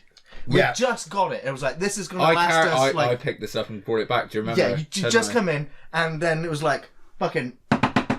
on the door, and it was like, well, what's that? I didn't get a step who past the fuck's knocking on the door? Like, shout out, windows open. Well, I instantly went into the front room, being a bit paranoid. I was holding a big bag of weed, and through the bag, our housemate Steenie was laying on the fucking couch. I was like, he's like Christmas, but I was like, just fucking put that away a minute. Open the door. No, we didn't open the door because I did. Well, you didn't straight away because after we yelled windows open, we look over at the window and just two police officers. Boom. Either side of the window. I was at work at this point, so I was not on site. And obviously, we don't do this now because we are more mature visibly see people. me shit my pants. Yes. I'm telling you, man. It's like, you open the door, please, mate. I was like, yeah, totes. Teeny's using a fucking bag of weed as a pillow, trying to be all Kaz, like. And it turned out that they were trying to chase someone who had just robbed something somewhere. Like next door. Next door, yeah. And they were like, can we see if we can get into their garden or vice versa or something? Going through your house into your back garden. And we were like, yeah, come in and get out quick. Out the back garden. It was one of those like, yes, you can, officer. Like, oh man. Do you remember our roof, the stairs to our roof? Kind of the roof garden without a balcony. And there was no rail. There was no railing, and we always considered if we could jump to the next roof. Flat roof. Yeah, fucking hell. How many times did we stand there? We did talk about doing it, which was so dumb. I'm sure I can make it. You can't make it, Ian. Yeah, because it's like, if you're wrong, you die. Like, there's no way you don't fall and totally die. I could make it. But it's funny because like when they came into the back garden, didn't they, and kind of went, all right, you can't get in here, blah blah, whatever they did. And then they were in the house, and I could tell they were stood in front of me. It felt like the longest 10 seconds of my life, where I was like, "This is where they're looking at each other and making the decision about do we do something about the fact that all we can smell in this house is weed." And they clearly looked at each other and had the fucking we got better shit to do. Yeah. And I think he said something like, "Well, no one's died in here, have they?" And left. And I was went back in the front and said, give me that fucking bag. Yeah, we bailed. I think, do you know what? I wouldn't say sort of. I'll just tell you my most recent time. I just went with the frog splash story, but you guys go right ahead. We're just digging our Well, this is the thing. Is my most recent one is just this Christmas just gone. Me and two of my friends got together. It was me, Sandbags, and Adam, and we decided to get together and have a whiskey and poker night. Right. So playing poker. We got a really expensive bottle of Japanese whiskey. We're just drinking that neat. Oh. Now, I drink whiskey all the time anyway. It's my favourite drink. Sandbags pretty much as well. Adam likes whiskey. Adam is half my fucking size. Sandbags is twice my size. We look like a really weird fucking combo. Yeah. And like those Russian dolls. Kind of, yeah. Like I could fit inside Sandbags, Adam could fit inside me. But so we drink this bottle, and with his shoes off, we drink this bottle. We play some games of whiskey, and then Sandbags lives down the road from me. Yeah. He just moved into the house. He was getting it ready for his wife and kids coming down, so he had no internet in or anything yet. So we decide, let's just go up the road to Andy's because my wife was out with the kid, and we can watch whatever up there. Okay. It's a fucking 100-yard walk. Okay. Instantly, when the air hits us, Adam's fucked.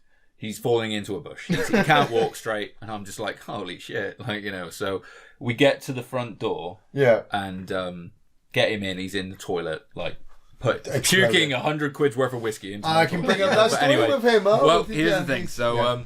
So me and Sam decided we're going to watch TV and stuff, and it's Christmas, so we watch Trading Places because that's our Christmas movie that we always watch, right? And we're watching. Now, this is the thing it's weird because you're saying about being drunk. I can remember all this vividly. Yeah. So I couldn't have been that drunk, but then this happened. So we decided it's time to order pizza. We'd been out for steak that night as well. So we haven't eaten in a couple of hours. We should order pizza. So we order a pizza, right? Yeah, so I I've go heard this story, So I'm like, right, I'll phone for the pizza, put it in. And I'm literally like, what do you want? Meat feast, this, blah, blah, blah. Okay, I'm going to have this. In plain English, as I'm talking to you now. Yeah. The dude answered the phone, and my brain just forgot what language I spoke and how to speak. And what came out, I wanted to ask him what size pizzas they do, and what came out, pizzas do. And I kind of just went like that. Sandbags looked at me like, what the fuck was that? He's roaring. Talking out the side and of I'm your like, mouth. and I was literally kind of like, let's try that again, shall we? And I Same literally thing. said to him, like, I don't know what just happened, mate. That's really weird. Went back and, this is delivery. And he's like, did he hang up? I'm like, no, I hung up on him. You better do this. And I just gave it to him. And he was like, are you okay? I'm like, I don't know. Am I talking to you now? Can you understand me?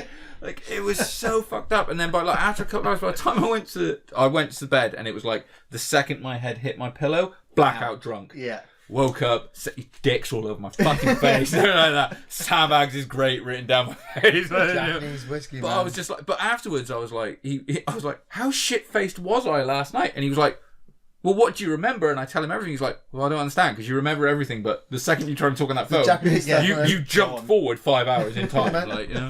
That Japanese stuff. Oh, it fucked my day. It was amazing though, so that was quite good. Thanks for that question, Zane. Nice. Next question is from Arnglade Dragunov. Hey, man. Arnglade. I like your sniper rifles. Looking for good Alien, Predator, and AVP books. Do you have any suggestions? Going to start reading Rage War Part 1, Predator Incursion. Never read 'em. I would start with what's the Oh no, I've read Concrete Jungle. That was good. Which is what they based the second yeah, movie on. Concrete So I Jungle read is that. what Yeah, they very, based very the good. second movie on. There's the Predator story, where it's based on it's based on a desert planet, but there's humans there that are kind of raising livestock, and the predators don't realize this. I can't remember what it's called, but it was based on a comic book that Dark Horse released, and then they turned it into a book.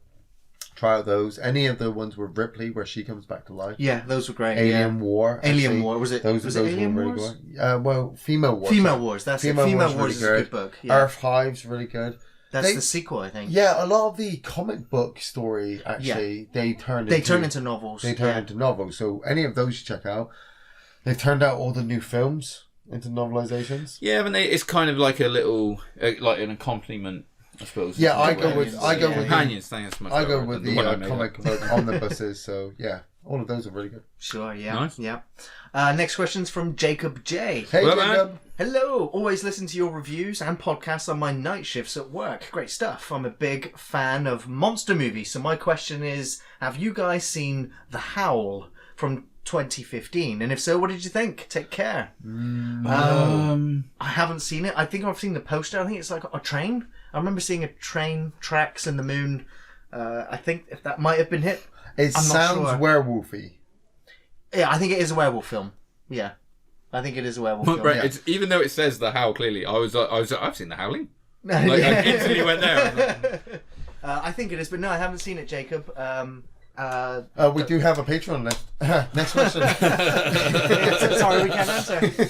Next question's from Joshua Mancini. Hey, Joshua. This is for all three of us. If you could guest star on any TV series, past or present, which would it be and who would you play? Keep up the awesome work, fellas. I would love to be a vampire in the reboot Buffy the Vampire Slayer. That's pretty bad. The reboot Buffy the Vampire Slayer. Yeah, well, I mean, it's a quasi reboot. No, because he's saying the past one's fine. He's trying to help the present one. Yeah. Oh, right, okay. I want to be a vampire. Yeah, that'd be great. Gary wants to be a vampire. Yeah. I would love As long as Joss Whedon's writing my dialogue, you know. Do you want to be held in a cage by Joss Whedon and just made to act? Get out here! Yeah. Yeah, that'd be amazing. TV series. I'd also love to be in Game of Thrones, you know. The new series, the current series. He wants to be tortured. We know this. I'd be in the we know reboot this. Braveheart. I'd love to be like a perp on Brooklyn Nine-Nine or something that like they bring. Just be in the open. They have that opening gag and just be a guy that like bounced off Jake the Peralta brings it. I didn't Terry do it, Crews just Cobra. brings me in and slams me down and that's like. Oh my God, that's violent, man. That'd be That's amazing. it. Out. Or I'd like to be in Cobra Kai. I was actually thinking cops as well. I think I'd like to be in. I could tie reboot my hair Space back Precinct. and be like what's his name from the third one? Terry, whatever his name is, you know, the bad dude. Just like tie my hair back in the ponytail and just like I'll be that dude in Cobra Kai now. No. And just be like, just no one say anything. It's fine. It's fine. No. Shame. Next question is from. Oh, sorry. What was yours? I was thinking Space Precinct. Oh, nice. Yeah. Very good. Just because very good. you get then to see Space Precinct. Well, that and that female cop was damn hot. Holden. I also just want to do a quick thank you shout out to Zane, who's just made a big donation. Sweet, Zane. Thanks for sharing, guys. Your stories crack me up. I want to see Hardcore Gary so badly. Oh no, he's gone, dude. We buried him in the desert. No. Yeah, he in the box. He kept in the box. Yeah, we took him out to the desert and we fucking buried his ass. Yeah, we buried him. Yeah, Ian wants to be in Hawaii 5-0. That's not a bad thought. No, after the snap. Actually, dude, I've been there. It's hot as fuck. As a ginger, you don't want to go. Yeah, no. Seriously. It would just be you in the background, like, no. I used to love Hawaii 5-0 and then they just burned me. Oh man, it's been like how many podcasts without Hawaii fucking 5-0? Man, seriously, I sent him so many pictures from outside the building and the statue, just I like, fuck fuck you, I don't even watch the show. And they just dropped two of the main stars, just like, no, it still hurts. Like, Tony, no spoilers, sorry. Next question. Next question's from Graham Easterbrook. Hey, Graham. Hey, man. Okay, Mr. Ian. With Daniel Craig, last outing as Bond, just starting to film this week, who would you guys tip or would you like to see as the new Bond? Well, I mean, it's weird. I briefly heard that Rami Malek was supposed to be the next James Bond. No, he's the new villain, right? Well, it took me by surprise when I heard it. Then immediately after, somebody said, no, he's actually the new villain. So I was very surprised because I was just like, oh, they've still kept Daniel Craig on for one more. It's the for 25th, one more. Isn't it? Just drove a fucking trailer full of money to his door, probably. Well, I mean, I like the idea. If Rami Malek He's come out and said it, hasn't he? That he's only doing it for the money. And Yeah, I'm like, yeah, 'cause you didn't can wanna tell do in the your last 3 performance, of them. mate. It's But not if, fucking but shit. if Rami Malek is the main kind of villain, as a young actor, I hope he's gonna put the beat down on Bond so badly, we're gonna be like, we hope Daniel Craig comes back and kills him. Because It'd be amazing otherwise, after Bohemian Rhapsody if Rami Malek's in it, but he's buff as fuck. He's exactly. He's bigger than that's what I'm saying. He's bigger than everyone. Just beats the shit out of him. Like. I mean, this guy, this young actor is going to be handed these parts, so he's going to want to establish it, and make his Bond moment, I suppose. He may be the bodyguard, I suppose, to a bigger boss, but no, I think he'll be Daniel like just a clever Craig's- villain in it. You know? Yeah, if Daniel Craig's last Bond is this one, he's going to have a bit of a sign off. Then I'm hoping he kind of hands it off to just an actor in the film. It's just like... Well, you actually want to see the transition from Bond to Bond. I would like to see That's the a transition good from pull. Bond. Yeah. Yeah. Just to be like, that could we're be going really with good. this. And if it is, and I'm throwing this down now, if it is Idris Elba, Idris Elba's a good choice, yeah. or No, because I think if they're going to do it in the movie, it should be someone younger. or anybody who isn't a normal Bond. Like, I was actually I thinking... was just going to say Taron Egerton. I was thinking a couple of days Fuck it. ago. If they Make him be Kingsman. If they went female, Yeah. and just went with the name Bond. Well, yeah, Well, no, Like- they can't do that though. They fucked it up. Why? In Skyfall, because they fucked it up. Skyfall by don't making fucking him- count, man. This is the problem. Is they made him. His name his is name given is name James is Oh Bond. really? Yeah, Do you remember when Daniel Craig got married and she got shot in the car and on Her Majesty's Secret Service? That's what I'm saying. They fucked they it all. can't. It doesn't matter. It does. The storyline is all over the place. Bond is Bond, and that's why a name is. Literally, it will be a handoff. It's not a Whoever- persona. It will be a handoff. All he can do is hand off 007. That's all he can hand off. Is not the name. The next film will be called Bond, and it will be Bond BOND 007.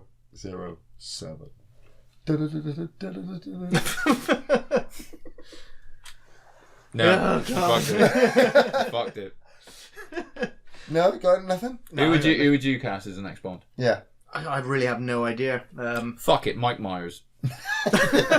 What, Halloween, Mike Myers, or Both. Austin Powers? Austin I'm a Powers. buddy cop. Yeah, totally Mike Myers. But plays Margot Kitty. it dead straight. I don't, because I get confused now because so many British actors, I see them with with American accents in American films, and I'm like, Yeah. they're so good with their performances. I'm like, were you British? I don't know anymore. It's when they're actually going to be bringing the film out. What kind of young, inspiring actor are you wanting? Obviously, we don't want Daniel Craig anymore. John Goodman, 007. So we want somebody. Adam Sandler. Yeah. Like I said, Margot Kidder. We could go. Leonardo DiCaprio. Somebody could just buy the spot like really evilly.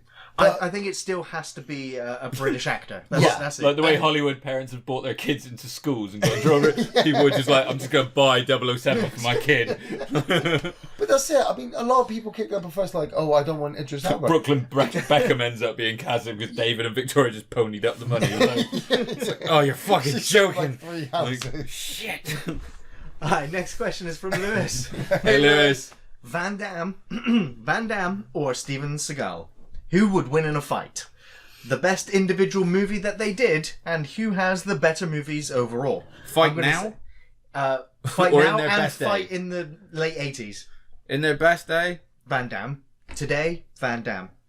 I know a lot of people. I don't. Yeah, I'm going to say Van Damme. If they both have a fight in the 80s, Van Damme. I don't think Steven Seagal is actually as that legit. I think he's all talk. I do too. I think he's a fucking idiot. Sorry. I Van Damme think in his day he could have taken Van Damme, but now Van Damme could take Steven Seagal because he's too slow. No, well, I mean Van Damme relies on kicks. Not always. Always. He's never really a fist guy. His reads goes for his kicks. Yeah. Seagal big legs, loves to throw down. He will get up close and throw them to the floor. They're thrown all over the place. Do you remember Bowfinger? And if he grabs those legs... Do you remember Bowfinger? That movie, What? Eddie Murphy? Eddie Murphy, Yeah, Bowfinger? yeah. You know when they filmed that awful scene at the end in the dojo with his dopey brother, and he's literally, guys are coming up to him, and instead of actually doing anything, he's just going, and they're falling over? Right, yeah. Every Steven Seagal movie. Yeah. Basically. I don't think he does anything. He Bowfingers everyone. Right, okay. He Bowfingers everyone. So you're going with Jungle of Van Damme? Yeah. In all three departments. Best individual movies. movie, I'll give Steven Seagal Under Siege as a fucking choice movie. Yeah. But that's it. I see. You know what? Maybe executive You know decision. what? But he's not really in that. He was Yeah. He was Guile as well. So yeah, Van Damme. He takes him. Oh, what? You're going to say your best individual movie that they did was Kickboxer, fucking Bloodsport. Street Fighter? Well, I mean, Universal Soldier. What about JCVD? Have you seen that? Yeah. He plays I himself? need- That's yeah, a fucking yeah. tight Yeah, it was movie. great. Yeah. So yeah, I think we're going with we're in the Van Damme camp. Oh, what's the which Expendables was he in? The second one. This is the goat. It's like, what the fuck? Wait, wasn't it Steven Seagal who committed harakiri in Machete? Yes. Yes, yeah, That was that was fucked funny. up. Oh dear. Next question is from Sam Chineri. Hey Sam. What is your favourite Netflix series at the moment? At the moment, I've just discovered the Santa Clarita Diet. Oh, Yes. Which is a zombie TV series that is a comedy. Drew Barrymore, right? Drew Barrymore, Yeah, Drew Barrymore and and Timothy Olyphant. Timothy Ollie Olyphant. Fantastic. Olyphant Olyphant. from Scream Deadwood. 2 and Deadwood and The Crazies. Catch and and Release. Hitman 47. And Catch and the Release. setup is that the two of them are estate agents that sell houses. The wife, Drew Barrymore, dies in the first episode and becomes a zombie. And Yeah. the two of them, Dexter style, decide that they're going to feed their What wife the fuck? horrible people. I mean, yeah, well, yeah. It's great. I've just heard that after the series 3, it's been cancelled, and there is petitions flying right now to save Santa Clarita Diet. Bring that show back. Keep it going. I got the first two episodes, and I need to get into it, but Yeah, I mean it's my current favourite. It's the one Yeah. I'm watching now. I would say that my favourite Netflix series at the moment, because I'm not currently watching one because I've just finished with Cobra Kai. Which I know it's not Netflix, but I'm just saying I've just finished that, so I haven't picked up a new one. But I would probably say, I mean, Stranger Things is fucking awesome. Yeah. And the Season last one 3 that I this watched year. was obviously Umbrella Academy, Yeah. which we talked about earlier, which is really really good. But yeah, I'd say like the thing that I'm looking forward to coming out of Netflix is got to be Stranger Things. Yeah. Although I might try that. What was the Korean zombie thing you told me the about? Kingdom. Kingdom. Kingdom. Oh, I'm Kingdom. gonna try that. See, I need to stop playing Red Dead Redemption. I need to stop watching. Is that what's your favourite Netflix series? Red Dead Redemption. Yeah, I need. I can't help it. If I watch a TV series now, I'm gonna get sucked into it. Yeah. Like a maze. You need a break from Red. Man, seriously, if I go into a TV series now, Watch Deadwood Yeah.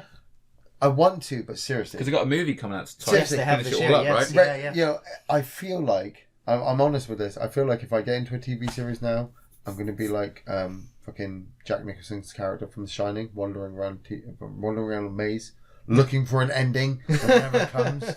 You know, every TV series seems to end, and I hate it. I hate it when a TV series ends. Yeah. I'm looking forward to Castle Rock season 2.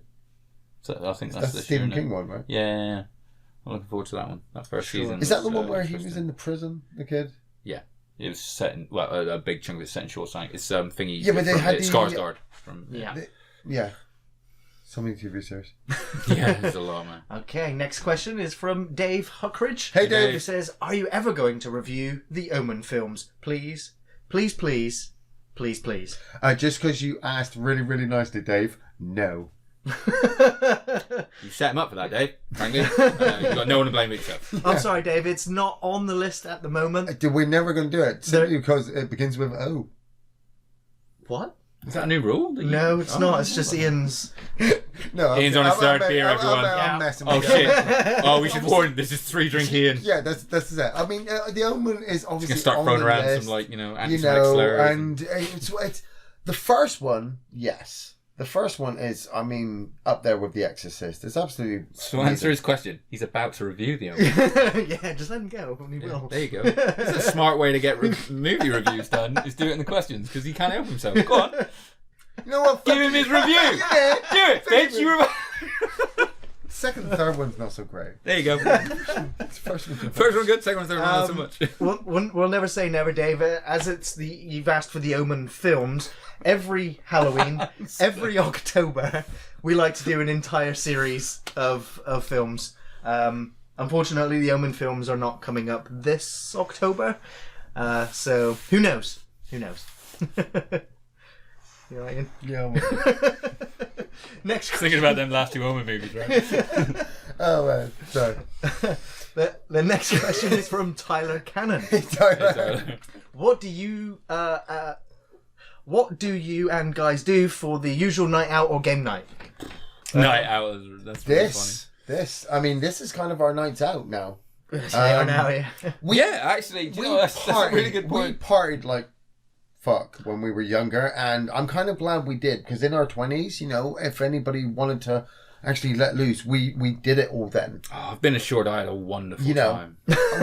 we worked like hell, and then each one of us kind of grew up and moved on and did our thing, and now here we are, all sat in front of these cameras. Hello, live to the world and recording our podcast, which is our night out. Yeah, we would get together and go downtown to our local town, but seriously, our town is worse than fucking Mos Eisley. We had Union Street, and which was worse than Mos Eisley. All the buildings down there are corpses.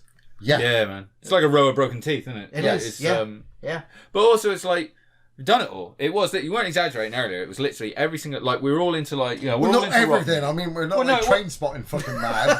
You know, we haven't got track marks. Not quite. You know, we were good but what boys, I mean is, we went out every single like night if we could, didn't we? We were all into metal music, so it's like if we could get a rock night, and at some point there was a rock night every single night of the week, then it's like, well, then we're going, and we'd go out every single night drinking. Yeah. So, and working the next day. And then working, call it that. Yeah. And then we turned up. Then we kind of grew up and realised that we don't do hangovers. Well, you two went with families. Yeah, we did. Left him behind to just go out. He buried me in the desert. Yeah, yeah, we did. That's why he never got a kid. Imagine if that Gary had got a kid. Oh god. Do you remember the toxic Rick in Rick and Morty? He'll pick up his phone one day and it's just a Gary on the other end. It's like, Rick, you fucker! Like, oh shit, man. Come back, you son of a bitch! Yo, he'll ring us up like, guys, it's time. We're like, no, what the? I'll get the shovel. Yeah. Ian, it's called Gary.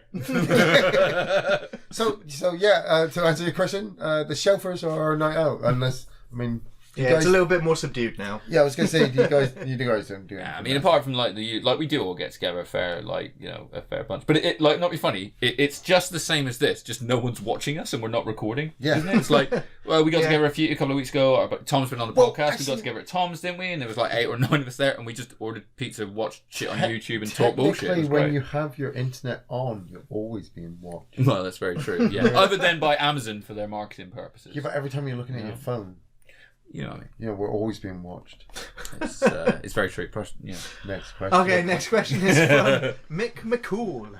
So Mick, Hey, Mick. great name. Best Tony Scott film and Ridley Scott. His is Alien and Man on Fire. Oh. And he also wants to know, who do we think is the best director out of the two? I reckon Tony Scott made the more better films. I disagree. As much as I have hated on Ridley Scott's latest offerings, you know, he still made Alien and Blade Runner. Yeah. That man, I want to say, can do no wrong. But evidently he can. He can fucking piss things up spectacularly well. I'm still going to vouch for the guy, and I still think that Ridley Scott is a fantastic visual storyteller. He just needs somebody to give him the story to tell. And the ones that are feeding him shit means he's going to produce shit with it. So, Ridley Scott, without a doubt. Tony Scott did make some great films. Yeah. But I was going to say True Ridley Romance? Scott as well. True Romance, yeah. And Top Gun? I'm pretty sure he did Top I Gun. think you might be right. I think he might be right, I know yeah. he did Black Rain, which is pretty good. And he also did The Hunger. He did which- lots of siege which was movies, pretty didn't damn he? good Lots as well. of crime dramas. Tony Scott. Well, I mean, I'm What pretty was sure The Hunger again? The Hunger's with David Bowie and Oh, fuck, Susan Sarandon. Susan Sarandon, yeah. See, I'm pretty sure. Wait. Is it in the comment section? This is why I get to use comment section. Okay, is Tony Scott doing Top Gun? Yes. No. Yes. Black Hawk Down is a pretty damn. That's Ridley. Scott That's movie. really Yeah. good. Gladiator is amazing. Alien is amazing. Prometheus and Alien Covenant are so bad, I love watching them so I can go, no, Ridley! No! You are bad, Ridley! Get back in your cage! What are you doing? What? James, get out here! Make Rolled a up good newspaper. Alien movie. It's like, Bad, for fuck's sake. But I just love putting them on. Yes, Matt, I think it was... The Taking of Pelham 1, 2, 3. Which he is did what- Top yeah. Gun, yes. Yeah, That's yeah. a fucking So I'm great gonna say- movie. I'm I gonna like say the Top Taking Gun. of Pelham Yeah. as well. Top Gun as well is right up there, well, up with Alien. I think we'll agree Alien is probably going to be our favourite. Like, Without a doubt. Yes. Yeah. Scott movie, Yeah. isn't it? You know, Yeah. Okay, next question is from Joe Salmon. Hey, Joe. What up, Joe? How excited are you about the forthcoming AD Astra movie, or Ad Astra? I've I've not even don't know heard what of it it. is. I don't know what that is. Sorry. Car advert? I saw Astra. I thought he was asking, like, what do you think about the latest Vauxhalls coming out? And I was like, Yeah, I mean, I own a Vauxhall, but This is my excited face. there it is. Is it a manga? No. I have no idea. Okay, so Comment section. Fill your boots if you know Yeah, what Ad Astra is. I- Joe, yeah, if you're there. Sorry. I was going to say I kind of established everything from what these guys say because obviously I'm so laid back. I watch wrestling and play Red Dead Redemption, and when Gary makes that face and he makes that face, I'm like, that doesn't exist. You know, No these such guys thing. don't know. But then again, we do live in Plymouth, which is the ass end of nowhere. You're like, Like- 5 weeks behind the rest of the world. Oh yeah, if Thanos did the snap, you know, the Avengers would have fixed it by the time it hits us. It's true. Yeah. Next, Next part of the question is, should there be a Big Lebowski sequel set in space? Yeah, and it should star Chris Hemsworth, and it'll be out next year It should be called... as Guardians of the Galaxy. As- As Guardians of the Galaxy, yes. I seconds Endgame spoilers. I mean, even more seconds before Tony Stark said, I turned sandbags and just went Lebowski, and he went, yeah. Yeah, And then yeah. Tony Stark says it, and I was like, I know. It was the sunglasses. Yeah, It was the I sunglasses. was that saying did it. when that reference was made in the cinema, I was laughing out loud. I was like, I'm the I only one thought laughing out loud. of you. I thought of you when he said it as well. I was watching it going, Gary's going to laugh his ass No, off. Yeah. guys, you're going off on an endgame tangent. Oh, sorry. I know, we've got to stay on the Okay, questions. yeah. Next podcast, okay? Finally, Joe asks the best PKD film adaptation and how good would a UBIK film be? Joe, I'm going to guys- have to ask that you submit your films without abbreviations from now on. Because Yeah, I'm I'm embarrassed to sorry. say I'm sorry. I don't know what We do this kind of copy and paste. I mean, this is our setup. Congrats, you are smart. So, you know, Yes, you guys with film types that I don't know. I will wiki it. Okay, so once I wiki it, we'll know Ian, what. what's your I'm abbreviation? trying to be like, for you know, a I'm PKD go- film? yeah, but I was going for like Planet of the Apes. I was trying to think.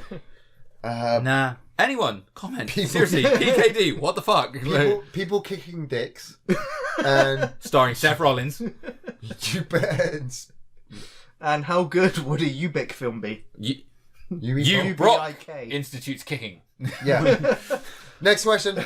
Sorry, Joe. Yeah, sorry, Joe. Sorry, dude. Yes. Next question's from Jake Adam. Hey, Jake. With the second season of Cobra Kai coming out shortly, or out, have you guys seen the first season? It's so good. No. Double fist bump. Jake, I agree with everything you put in that sentence, clearly. Because I'm Absolutely. obsessed with watching this fucking series. Got fist bumping. Pow! Double fist bump, mate. That's a fucking Cobra Kai never die. It's phenomenal. Everyone needs to go out and watch it. Yeah, absolutely. Buy it on it's DVD really good. so I can borrow off you. Or just, it's online. I know. You could get a free trial of YouTube Red and just watch it. There is no DVD releases for the YouTube shows. None. And there won't be. YouTube have said they're not releasing it. It's only going to be released on YouTube. So that they can monetize it themselves. So, yeah. I'm a It's dick punch you. I like the abbreviations. I thought it was. I'm going to dick punch you. Oh, that'd be amazing. So, next question is from Amir Osman. Hey, Amir. Hi, my questions this time. Number one, after the trailer release of The Joker, it's bad. There are some people who commented that Joaquin Phoenix is already on his way to be nominated for big awards for his upcoming portrayal of the Joker. Do you agree with this? Can a performance already be judged based on a trailer? It's what the internet's for. Yeah. Prejudging. Yes. Yeah. That's a really good question though, and I didn't even think to say, when they were talking about what you're looking forward to this year. Massively looking forward to the Joker. Yeah, I had forgotten it. I do think it's an incredibly positive look at that movie. I think he looks fantastic, and I think he's going to do a fantastic job. So I guess I have just judged his performance, right? Like, to say if he's going to. I would totally agree because the talents of the filmmaker. Yeah. Yeah, I would hope so. No, sorry to bring it up again, but it's just the biggest event of probably my lifetime. After coming off the back of Endgame, after all of that, after the way I feel about the Marvel films, any DC film coming up is really going to have to hit some benchmarks for me to go, ooh. And I totally forgot about the Joker. Yeah. And I totally forgot about how I felt about the trailer. Forgot about everything. And when, just after Endgame. After Endgame, it made me forget. Endgame snapped away the competition. Yeah. When I go to see that, and I'm hoping that... I don't want to see it night of release, but I'm hoping to see it hopefully before either of you tell me not to watch it. Not to watch it. Not to Wikipedia it. Yes... His performance. I wouldn't tell you not to see a DC movie because they need all the help they can get. They need as many Groves points as they can to release one decent film for every 10. Yeah. I watched Justice League with Donna the other day. It might not even come out after I actually watched Justice League with Donna the other day because she'd still not seen it. And she loves the Marvel movies and stuff, but and she knows my favourite comics are the DC ones and Batman and everything like that. Yeah. And we finished it. And she just sat down and I was like, what did you think? She went, well, I mean, it was shorter than BVS. And I was like, and? And she was just like, I can't believe that it wasn't as good as BVS. And I was like, because she was like, because BVS is shit. And I was like, oh, okay, honey. It's so funny. She was like, stop buying these fucking Blu-rays. the Star Wars trailer, the next question is, what are your thoughts on Palpatine's return in the upcoming Star Wars Rise of Skywalker? He's a ghost, and he's gonna make Kylo Ren evil. There's either he's because in the Star Wars extended lore, there is sort of a place outside of reality where all realities are sort of connected through time and space, and Palpatine is aware of its existence, and he could have bent time. Put a Horcrux in there. Put a Horcrux in there. Yeah. He could have resurrected himself. He also hinted about that in the prequel series. He talked about he's going to be Sith a frail resurrection, man. living forever. I mean, or he's a Force ghost, in the body of or he's Snoop. a holographic projection that was recorded, and they're going to the corpse of the Death Star. The return of Snoop. And they can press a button. We've already had with Force Ghosts this year in Endgame. Plus, I don't think Sith can be Force ghosts, so it has to be recorded. Yeah, they made a character of Force Ghost in Endgame. Did you notice? No. Right near the end. Spoilers. There's a spoiler. I'm not going to say it. Next one. Yeah. There's a Force Ghost in Endgame. Next question is from Broderick. Hey, Broderick. Hey, man. when are you guys going to review the Spawn film from the 90s? Oh my god! When I watch it immediately following this podcast. God, I love that movie. Yeah, the new Spawn film. I don't know if it's out this year, next year. I think it's next year. Next year now, yeah. Spawn is definitely better than Endgame. Spawn is he Marvel or is he Dark Horse? Dark Horse Comics. Yeah. I remember when that film came out, and I knew a guy in school who absolutely loved the comics. I like the animated series. Yeah, the animated series was also out on a TV series, Bravo TV channel. Sorry.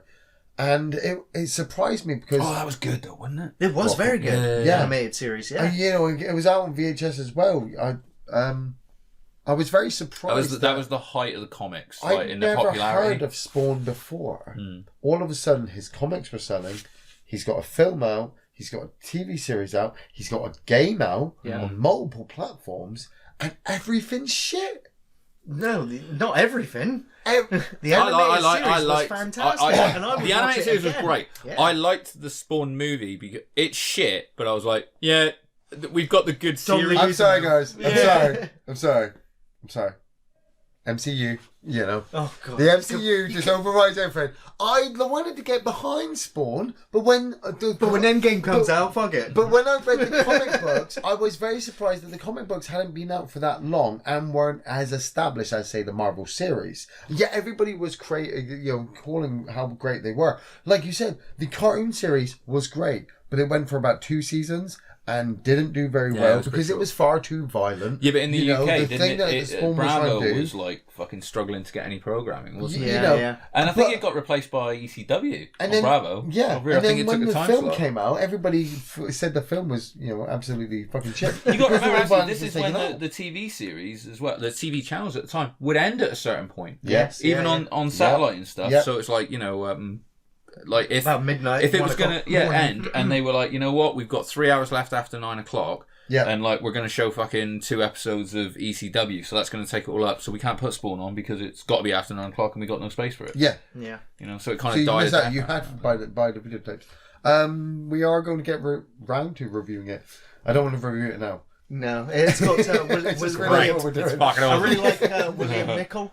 Merlin from Excalibur. Yes. He's in the Spawn film as well. I see. Great actors. Yeah, Johnny we just Guzman said is him. great Yeah. in it. Yeah, He's funny as hell, isn't he? Yeah. He's funny. Yeah. We will review it. All right, next question is from Will Schwarting. Hey, Will. Hey, Will. All right, boys. Console wars. It's on. SNES versus Sega Master System. PlayStation Sega. versus Nintendo 64. Current PS4 versus Xbox One and PC. And go. #Show for Life. Okay, so yeah, Ian, SNES versus Sega Master System. Mega Drive. It's Sega over SNES. Yeah. Mega Drive over SNES. I mean, that's, to be fair, SNES versus Sega Master System is 2 generations of consoles apart. It is, yeah. So, but I would say Sega over Nintendo at that time. I'm thinking I think Mega it's Drive. Mega Drive, Yeah, so Mega I'm going to Drive, say Mega Drive over SNES.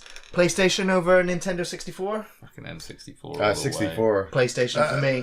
Fuck the Nintendo 64 and that controller. Dude, I love the PlayStation. Yeah, I want to say PlayStation, Yeah. but no, Nintendo 64 for me because there was Tekken, 4-player. Resident Evil. Yeah, but it was 4-player. All great. It had all the GoldenEye. best version play. GoldenEye. It had Perfect Dark. It had Quake 2. No Mercy. PlayStation, Ocarina of Time. PlayStation had PlayStation had the better Duke Nukem. Yeah, PlayStation had Duke SmackDown. Nukem, It's amazing, better but I Duke got to Nukem admit, 3D. Resident Evil. Current PS4 versus Xbox One and PC. Well, I've got an Xbox One, so I say I'm an Xbox One gamer. But I would say that the current PS4 release is more interesting looking exclusives at the minute than the Xbox One does. I think it's that Spider-Man game has obviously looked amazing. Dead, what's it called? That new zombie one that's just come out. Dead Rising. Days Gone. No, you're naming Days Gone. Thank you. You're just naming old things now. Yeah. That looks pretty good. God of War, I think, is a really good franchise. Sure, yes. I would still just say for overall and longevity, I'd say the Xbox One is probably better, like online service. I want to say it's fucking. I'm not a PC gamer. I want to say it's a fucking bullshit. This fucking argument's been going on since I was a kid. Yeah. Consoles versus home computers. There's a massive, vast difference. You can't have one or the other. But for some reason, you can play games on everything. And I want to have. Are you talking about like the PC console divide now? No, what I'm talking about is I think it's for current PS4 versus Xbox One versus PC. Now, the PS4 probably has a faster whatchamajig that's better than the Xbox One's thingamajig. The impressive which whatchamajig. you can only fit in those thingamajigs. Yeah, you can fit both of those things in the PC up spec to if you're going to give all these technical answers, how do you expect us to keep up with the fucking podcast? You know, and then at the same time, when games are released, half of them are glitchy as fuck anyway and half come with DLC. So I'm a gamer, I'll take what I want, I'll play everything. So he's not going to answer your fucking question, Will, basically. I'm just going to go with PC now because I don't really play on my Xbox very much or the PlayStation. So I want one fucking thing. Fucking bastards. Want to play all your games on? Everything. That's why I'm going. That's why I'm choosing PC because on my PC I can play my PlayStation. Yeah, but look at that. Look at that. I want something that I can play SNES on, Mega Drive, PlayStation. You can. They're called SNESes and Mega Drive emulators. But I can't have a PC. It's very true. I can't have a PC in every room hooked up to everything. You can. It's 2019. They're really small now. It's just very expensive. I want to be able to play it on the toilet as well. If I can't play on the toilet, I can't. Tablets. Alright, next question is from Aidan Riddle. Hey, Aidan. Should there be a Duke Nukem film, and should Uwe Boll direct it? No. Yes. No. Yes. You know, before you said no, I immediately said yes because Uwe Boll is a horrible director, and I've been saying ever since the start. 3 beers in, I can do this now. I've been saying since the start, we need to do a Uwe Boll series of fucking films. People would love it because they are terrible movies. Uwe Boll would love it. And we watched them terrible movies. You know, we need to give him money so he can make a Duke Nukem movie to go along with the new Doom movie. You don't need to give him money to make anything. But look at that. He doesn't need it. Look at that. I'd only watch a Duke Nukem movie if you got to be duking it. With the voice of Johnson John. Yeah. Yeah. But badly dubbed, like Badly it's Asian, dubbed. like, you know, Yeah. cinema, you know? Yeah. Like you're like the dude from Police Academy, basically. Man, after watching that movie. after watching that new Doom trailer, Because I'd be like, probably better if they got someone good. It's still there. The market's still there to make a terrible kind of 80s homage, throwback, rubber monster, shoot 'em up movie. And you could fit it in with Duke Nukem. You know when they did, we made a RoboCop movie or whatever it was? Yes. Where they had all those different people do that. Do that for Duke Nukem. Fuck it. Just Yes. treat it Well, like yes, that we should worked do that. because they were emulating scenes from the film, whereas Duke's got cutscenes. that'll do. Yeah, we'll do the cutscene going into. You do levels from the game, but round, obviously, talking sequences. Okay. Fuck you, Boll. Next question is from Nathan Rowe. Hey, Nathan. Hey, man. Do any of you think you have the bladder strength to get through Endgame? Okay. No. Raise your hands if you got through it without having to get up and pee. Yeah, that's all of our hands There up. you go. Nice. Oh, yeah, That sorry. was easy. Podcast, I forget. We all put our hands up. I went through a 2-litre bottle of Coke during the film as well. Do you know what I did? Is when we got in there, right, I'm surprised I did, and I got to admit, by the end, it was pretty fucking touch and go, because when I booked it for an hour after I finished in the gym, I literally drove home. Sandbags was driving us to the cinema. Yeah. So I drove home, parked up, ran in, made a fucking protein shake, was drinking it in his car, peed before I started the movie, but he's like, I was getting the tickets, like, printed out, and he's like, you know, obviously he wanted to have some food, didn't he, before the thing. He's like, do you want anything? Because I'd paid for the tickets, and I was like, oh, do you know what, just get me a small fucking Diet Coke. Okay. Walks up to me, Dunny, with a fucking bucket, and I'm just like, what? Why the fuck did you do that? And he's like, part of a deal. because it's part of a deal. Yeah. You sound just like him. And so we're watching the movie, and like I get like maybe like, you know, if I'm like say an hour into the movie and I'm halfway down this thing, I just made the executive decision of like, I'm done with that. And if it weren't packed, I'd have, sorry, I know you used to clean up, but I'd have kicked that bitch under the fucking chair just to make sure. Asshole. I know. But I was like, no, put it down, that's it, I'm done. I didn't touch it, but by the end, I was like, I was like that, just bouncing. And when we came out, because I mean, you guys both know for what, sorry, I keep keeping my thing. The men's toilets was on the opposite side of the screen I was in. Right now, everyone is filing out like rabble, like, on their way around to get around to the toilets. And obviously, right there is a women's toilets and a disabled. and I just went, "Oh fuck everyone!" And I just went into the disabled. Yeah. And I was like, and I could hear Sandbags was like, "Good shout." He was forming a queue. Outside. Like that, and so like I came out and he went in and he was sort of like, what are you going to do if a disabled person needs it? And I was like, you let them cut the queue. It's not a law. If someone in a wheelchair comes along, he's like, that's fine, it's yours. Look, that's you on the door. Go for it. Man, I said to Dylan, we were in the car, we were driving down it, we were an hour, we had a whole hour before the film started. I said, son, you will go now. I said, do you need to go to the toilet? He's like, no. I was like, son, if you need to go to the toilet halfway through the film, I'm not getting up. I said, this is it. He's just like, okay, no, I'm fine, Dad. I'm fine. And then we were like an hour into it, I think. Obviously, I don't want to say the sequence that he was at, but he's just like, Dad, I'm like, what? He's like, I need to go to the toilet. I'm like, look at him. He's like, okay. And it's just an acknowledgement, like, I'm going now, Dad. So if I'm not back in like an hour, can we get me? And he went out. An hour?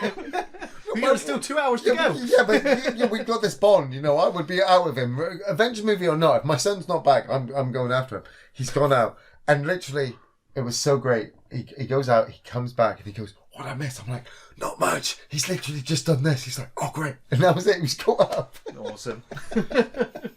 All right, next question is from Lee Charlie Hopper Greenwood. Hey Lee. Who are your favourite stand-up comedians? Adam Sandler. Ooh, good question. Brutal answer. Kevin Smith. He's not technically stand-up, but when he stands up and talks, he's hilarious. Robin Williams, mate. Robin Williams beats both those hands down. Ricky Gervais. Very good. Bill Hicks obviously was a fucking prophet, and we lost him too soon. Loved him. Yeah. I love Kevin Hart. Victoria Wood. The ultimate is still Victoria Eddie Murphy Wood to me. is funny as fuck. Oh, Victoria was amazing. Yeah, she's a famous British comedian, and I don't know. I mean, she did a lot of. You probably would if you saw TV, her. Like, TV. She did a lot of TV shows during the 90s, like Dinner Ladies and stuff like that. Yeah, but her 80s stand-up as well was absolutely. I mean, Dawn French and Jennifer Saunders, Lena Henry, George Carlin. Oh, George Carlin was amazing. Very good. Yeah. Oh, mate, that's what we were talking about. Mike Reed was offensive as fuck. Yeah, Roy Cherry Brown. Roy Cherry Brown. I gotta admit though, dude, like I said, I always say that Richard Pryor and Eddie Murphy. Richard Pryor was great. Justin Grant. With Gene fucking Wilder. raw. Yeah. I can watch. Hey, Eugene Wilder. Eugene Wilder. Okay. Next question Lots is of from them, Richard Neve. Hey, Rich. Hey, man. Do you think that new filmmaking technology such as VR, AR, and 4D interactive will ever be the normal? And if so, how do they get past the gimmick factor that's contributed to 3D failing as a media? Which would be your preference? 5D porn cinemas exist. What? Where? Google Maps. You want to be the fluffer. Imagine that 3D and you're like, man, I'm sorry. I'm sorry. I was all up when I was younger. I was all up for the crazy technology 3D shit. It looked really good. Jaws 3D, Amityville 3D. Yeah, it's what we had then. Then you go. Either you guys watch Endgame in 3D? Yes, no, I did. Did you? Yeah. No, I didn't watch it. Was it any different? Well, I don't know. He didn't watch it in 2D to compare it yet. I mean, well, compared to watching a normal film. Was there anything that you went, oh, I'm glad I watched it in 3D for that? The space stuff, the fights, it gives you the depth so of field. Debris, yeah. But what I'm saying is like debris. Well, yeah. I wanted to watch it in 3D, otherwise the debris shit. Fuck you. If he said ammonia flew at me at the fucking screen and it was well worth fucking £7, I'd be like, fuck, I missed something. You'd be devastated if you didn't get to see Thor's hammer fly at you.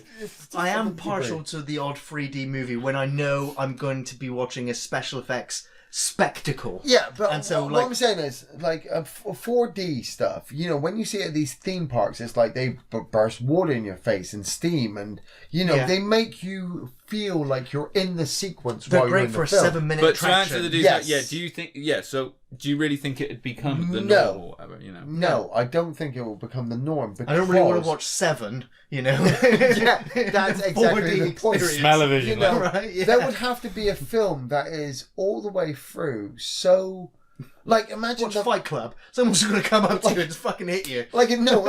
That'd be a great job.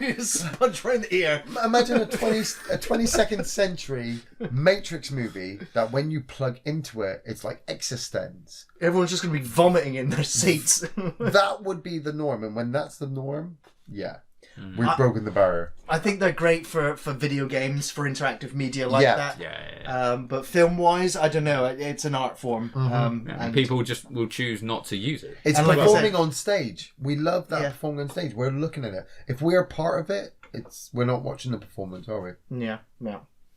But yeah, 3D failing as a media. I mean, it's still going. And 3D hasn't gone away since Avatar came out. You know, it's Avatar. And I think 2 we've only got still ready to come. Avatar 2, 2, 3, 3, and 4 out in about the next beyond. 19 years or something. Yeah, so yeah, it's always going to be there. You know. yeah, it's not going anywhere. Avatar It hasn't 3D, failed as a yeah. media, I would say. Avatar 4D. That's what he's building up to. But they connect. Everyone's got to connect their Yeah, tails. to connect their tentacles to the film. Oh god.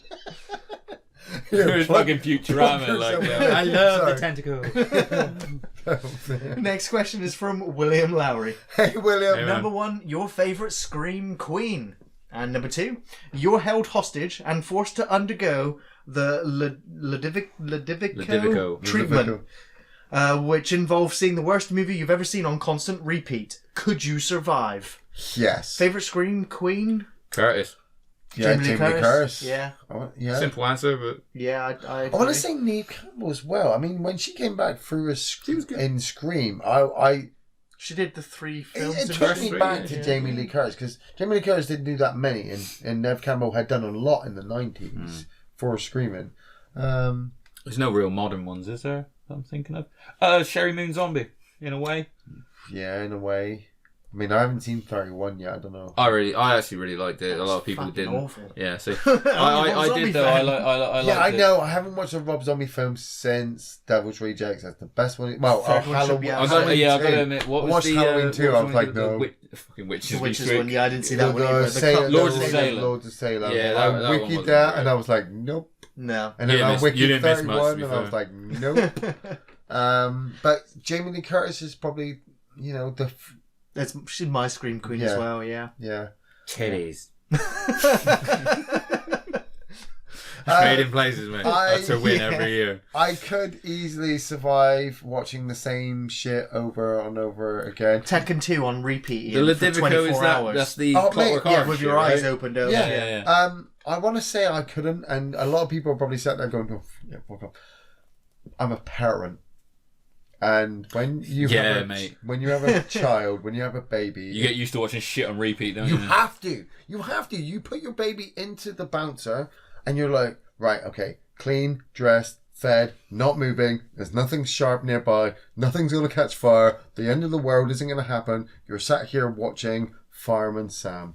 I'm gonna go tidy the kitchen and make sure the house is all done, because somehow you destroyed everything without moving. And so for like 6 or 7 hours, you're watching Fireman Sam. Mate, if or you don't Peppa believe in Pig, miracles, if people don't or- believe miracles exist, they've clearly never seen me in the house while my daughter watches like 8 hours straight of fucking Nickelodeon and Yeah, see so- me not murder her. Like, you know? Yeah.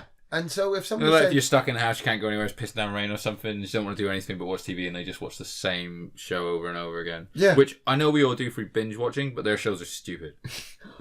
I work as well, so if somebody said, I'm just going to put slashers on for like 24 hours straight, I'll be like, and they'll come back after like 18 hours, like, you okay? I'll be like, I'm sorry, what? Oh, yeah, this is the good bit where he falls off the bridge after being chainsawed. They're like, you're still watching it?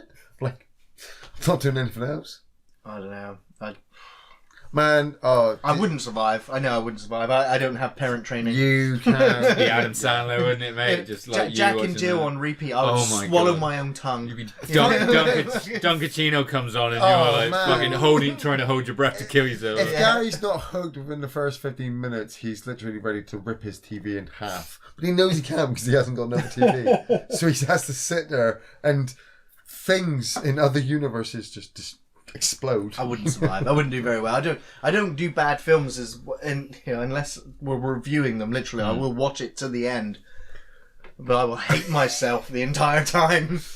And that's why if you go to our if you go to our Patreon page and sign up and put towards any Patreon request, we're Next question. Thanks. Next question is from Sharad Sasha. That's it. Hey, Sharad. Hey. It's getting late and I've been drinking. Hypothetical situation. You find out a long-lost distant relative who owned a massive film studio has passed away. Okay. They unexpectedly leave you the majority shareholder. What do you set as part of your manifesto? So films. No more shit alien movies. Well, I don't know. Maybe you'd want to, if you had the money. Have you got the money? Yeah, well, you owned a massive film studio. Yeah. So you can do what you want. Yeah. So And pretty much two you good would. DC movies. Right. Yeah. No, not after Endgame, mate. Give it at least 5 years. Give it 5 years. Okay, 3,000 minutes, and then you'll be fine. Hellraiser movie. I would go balls to the wall with a Hellraiser movie, which is just. I think I said it before in a previous podcast. It's set in the same house. It's a haunted house. It's gory, but it's fresh for the new generation. So you want to remake Hellraiser 1? Yeah. Okay. But I don't want to remake Revelation. My manifesto is we give Joss Whedon carte blanche. Like, go make Firefly. Go make Buffy. You're gonna put Joss Whedon in a cage. Yeah, Joss Whedon's.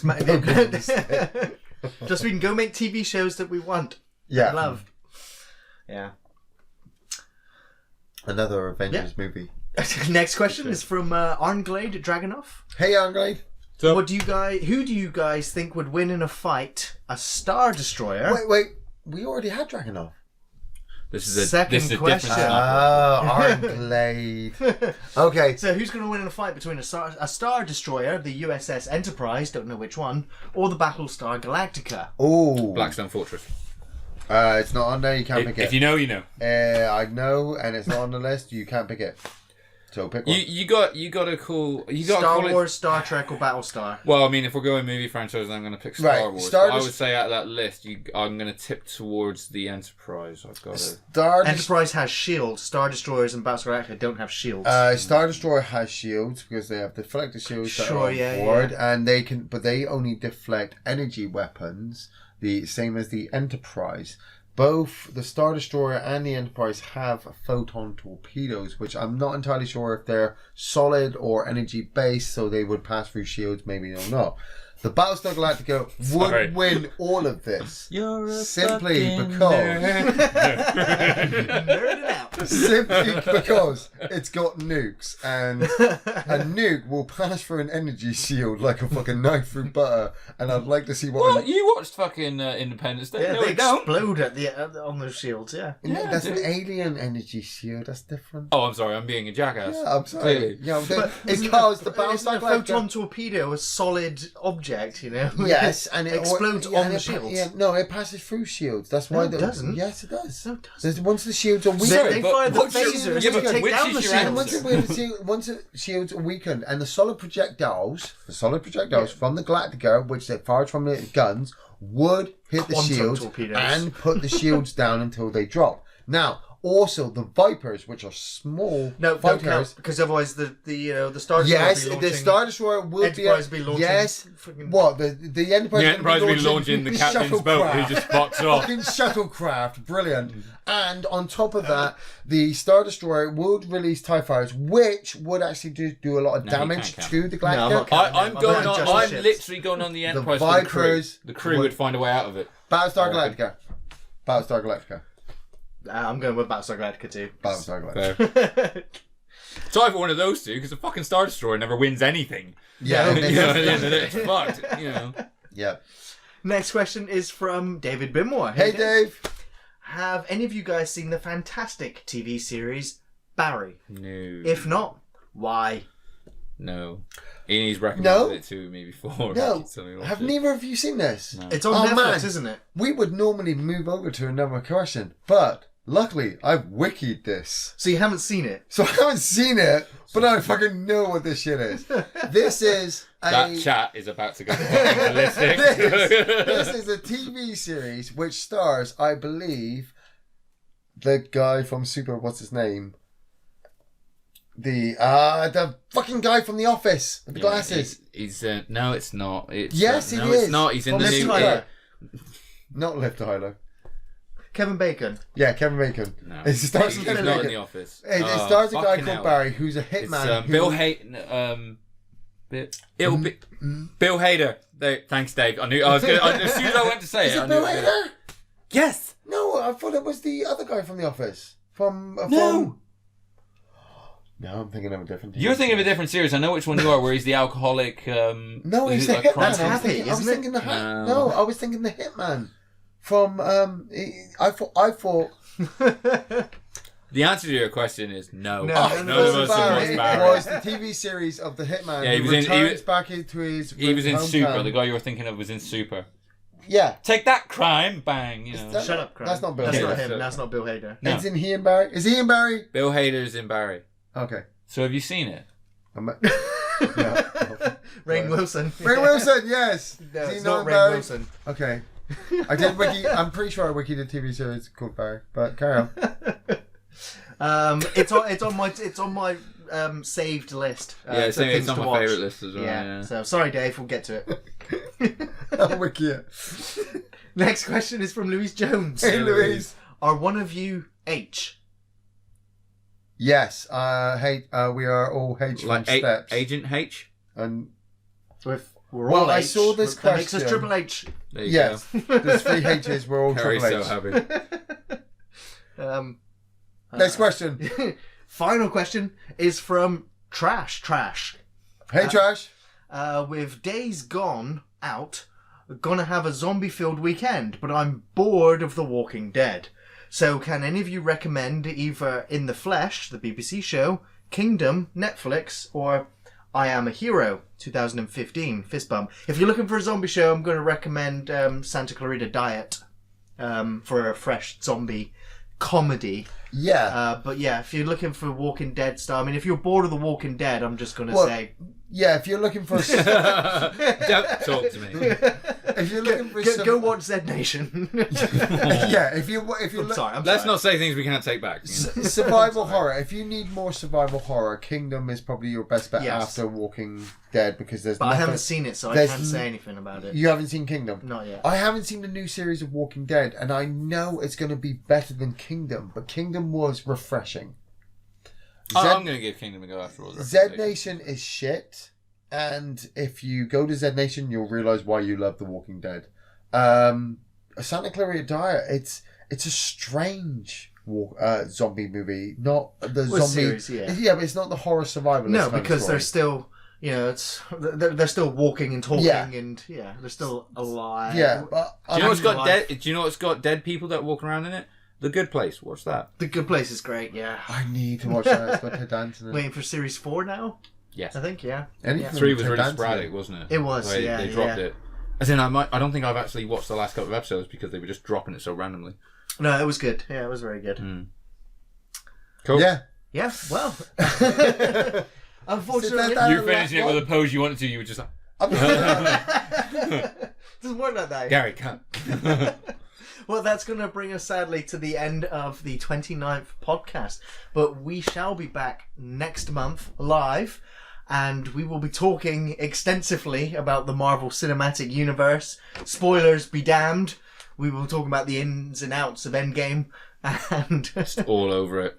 All over its fucking face, neck, and chest. absolutely. And lastly, just to say again, all of the questions next time will be done from the live chat. And so for all of you that have joined in the podcast, that have donated, that have been throwing your questions you, out and your yes. comments, Yes, thank you. massive thank you. We love you all. And we We will love you all. engage with you much, much more in Yes. the next live recording. 30 30 oh my podcasts God, we will 30 be at. podcasts. Yes. Awesome. 33-hour podcast. And so with that, I just want to say thank you, Ian. Thank you, Andy. Yes. And thank you to all of you guys in the chat. We love you, and we will see you next time.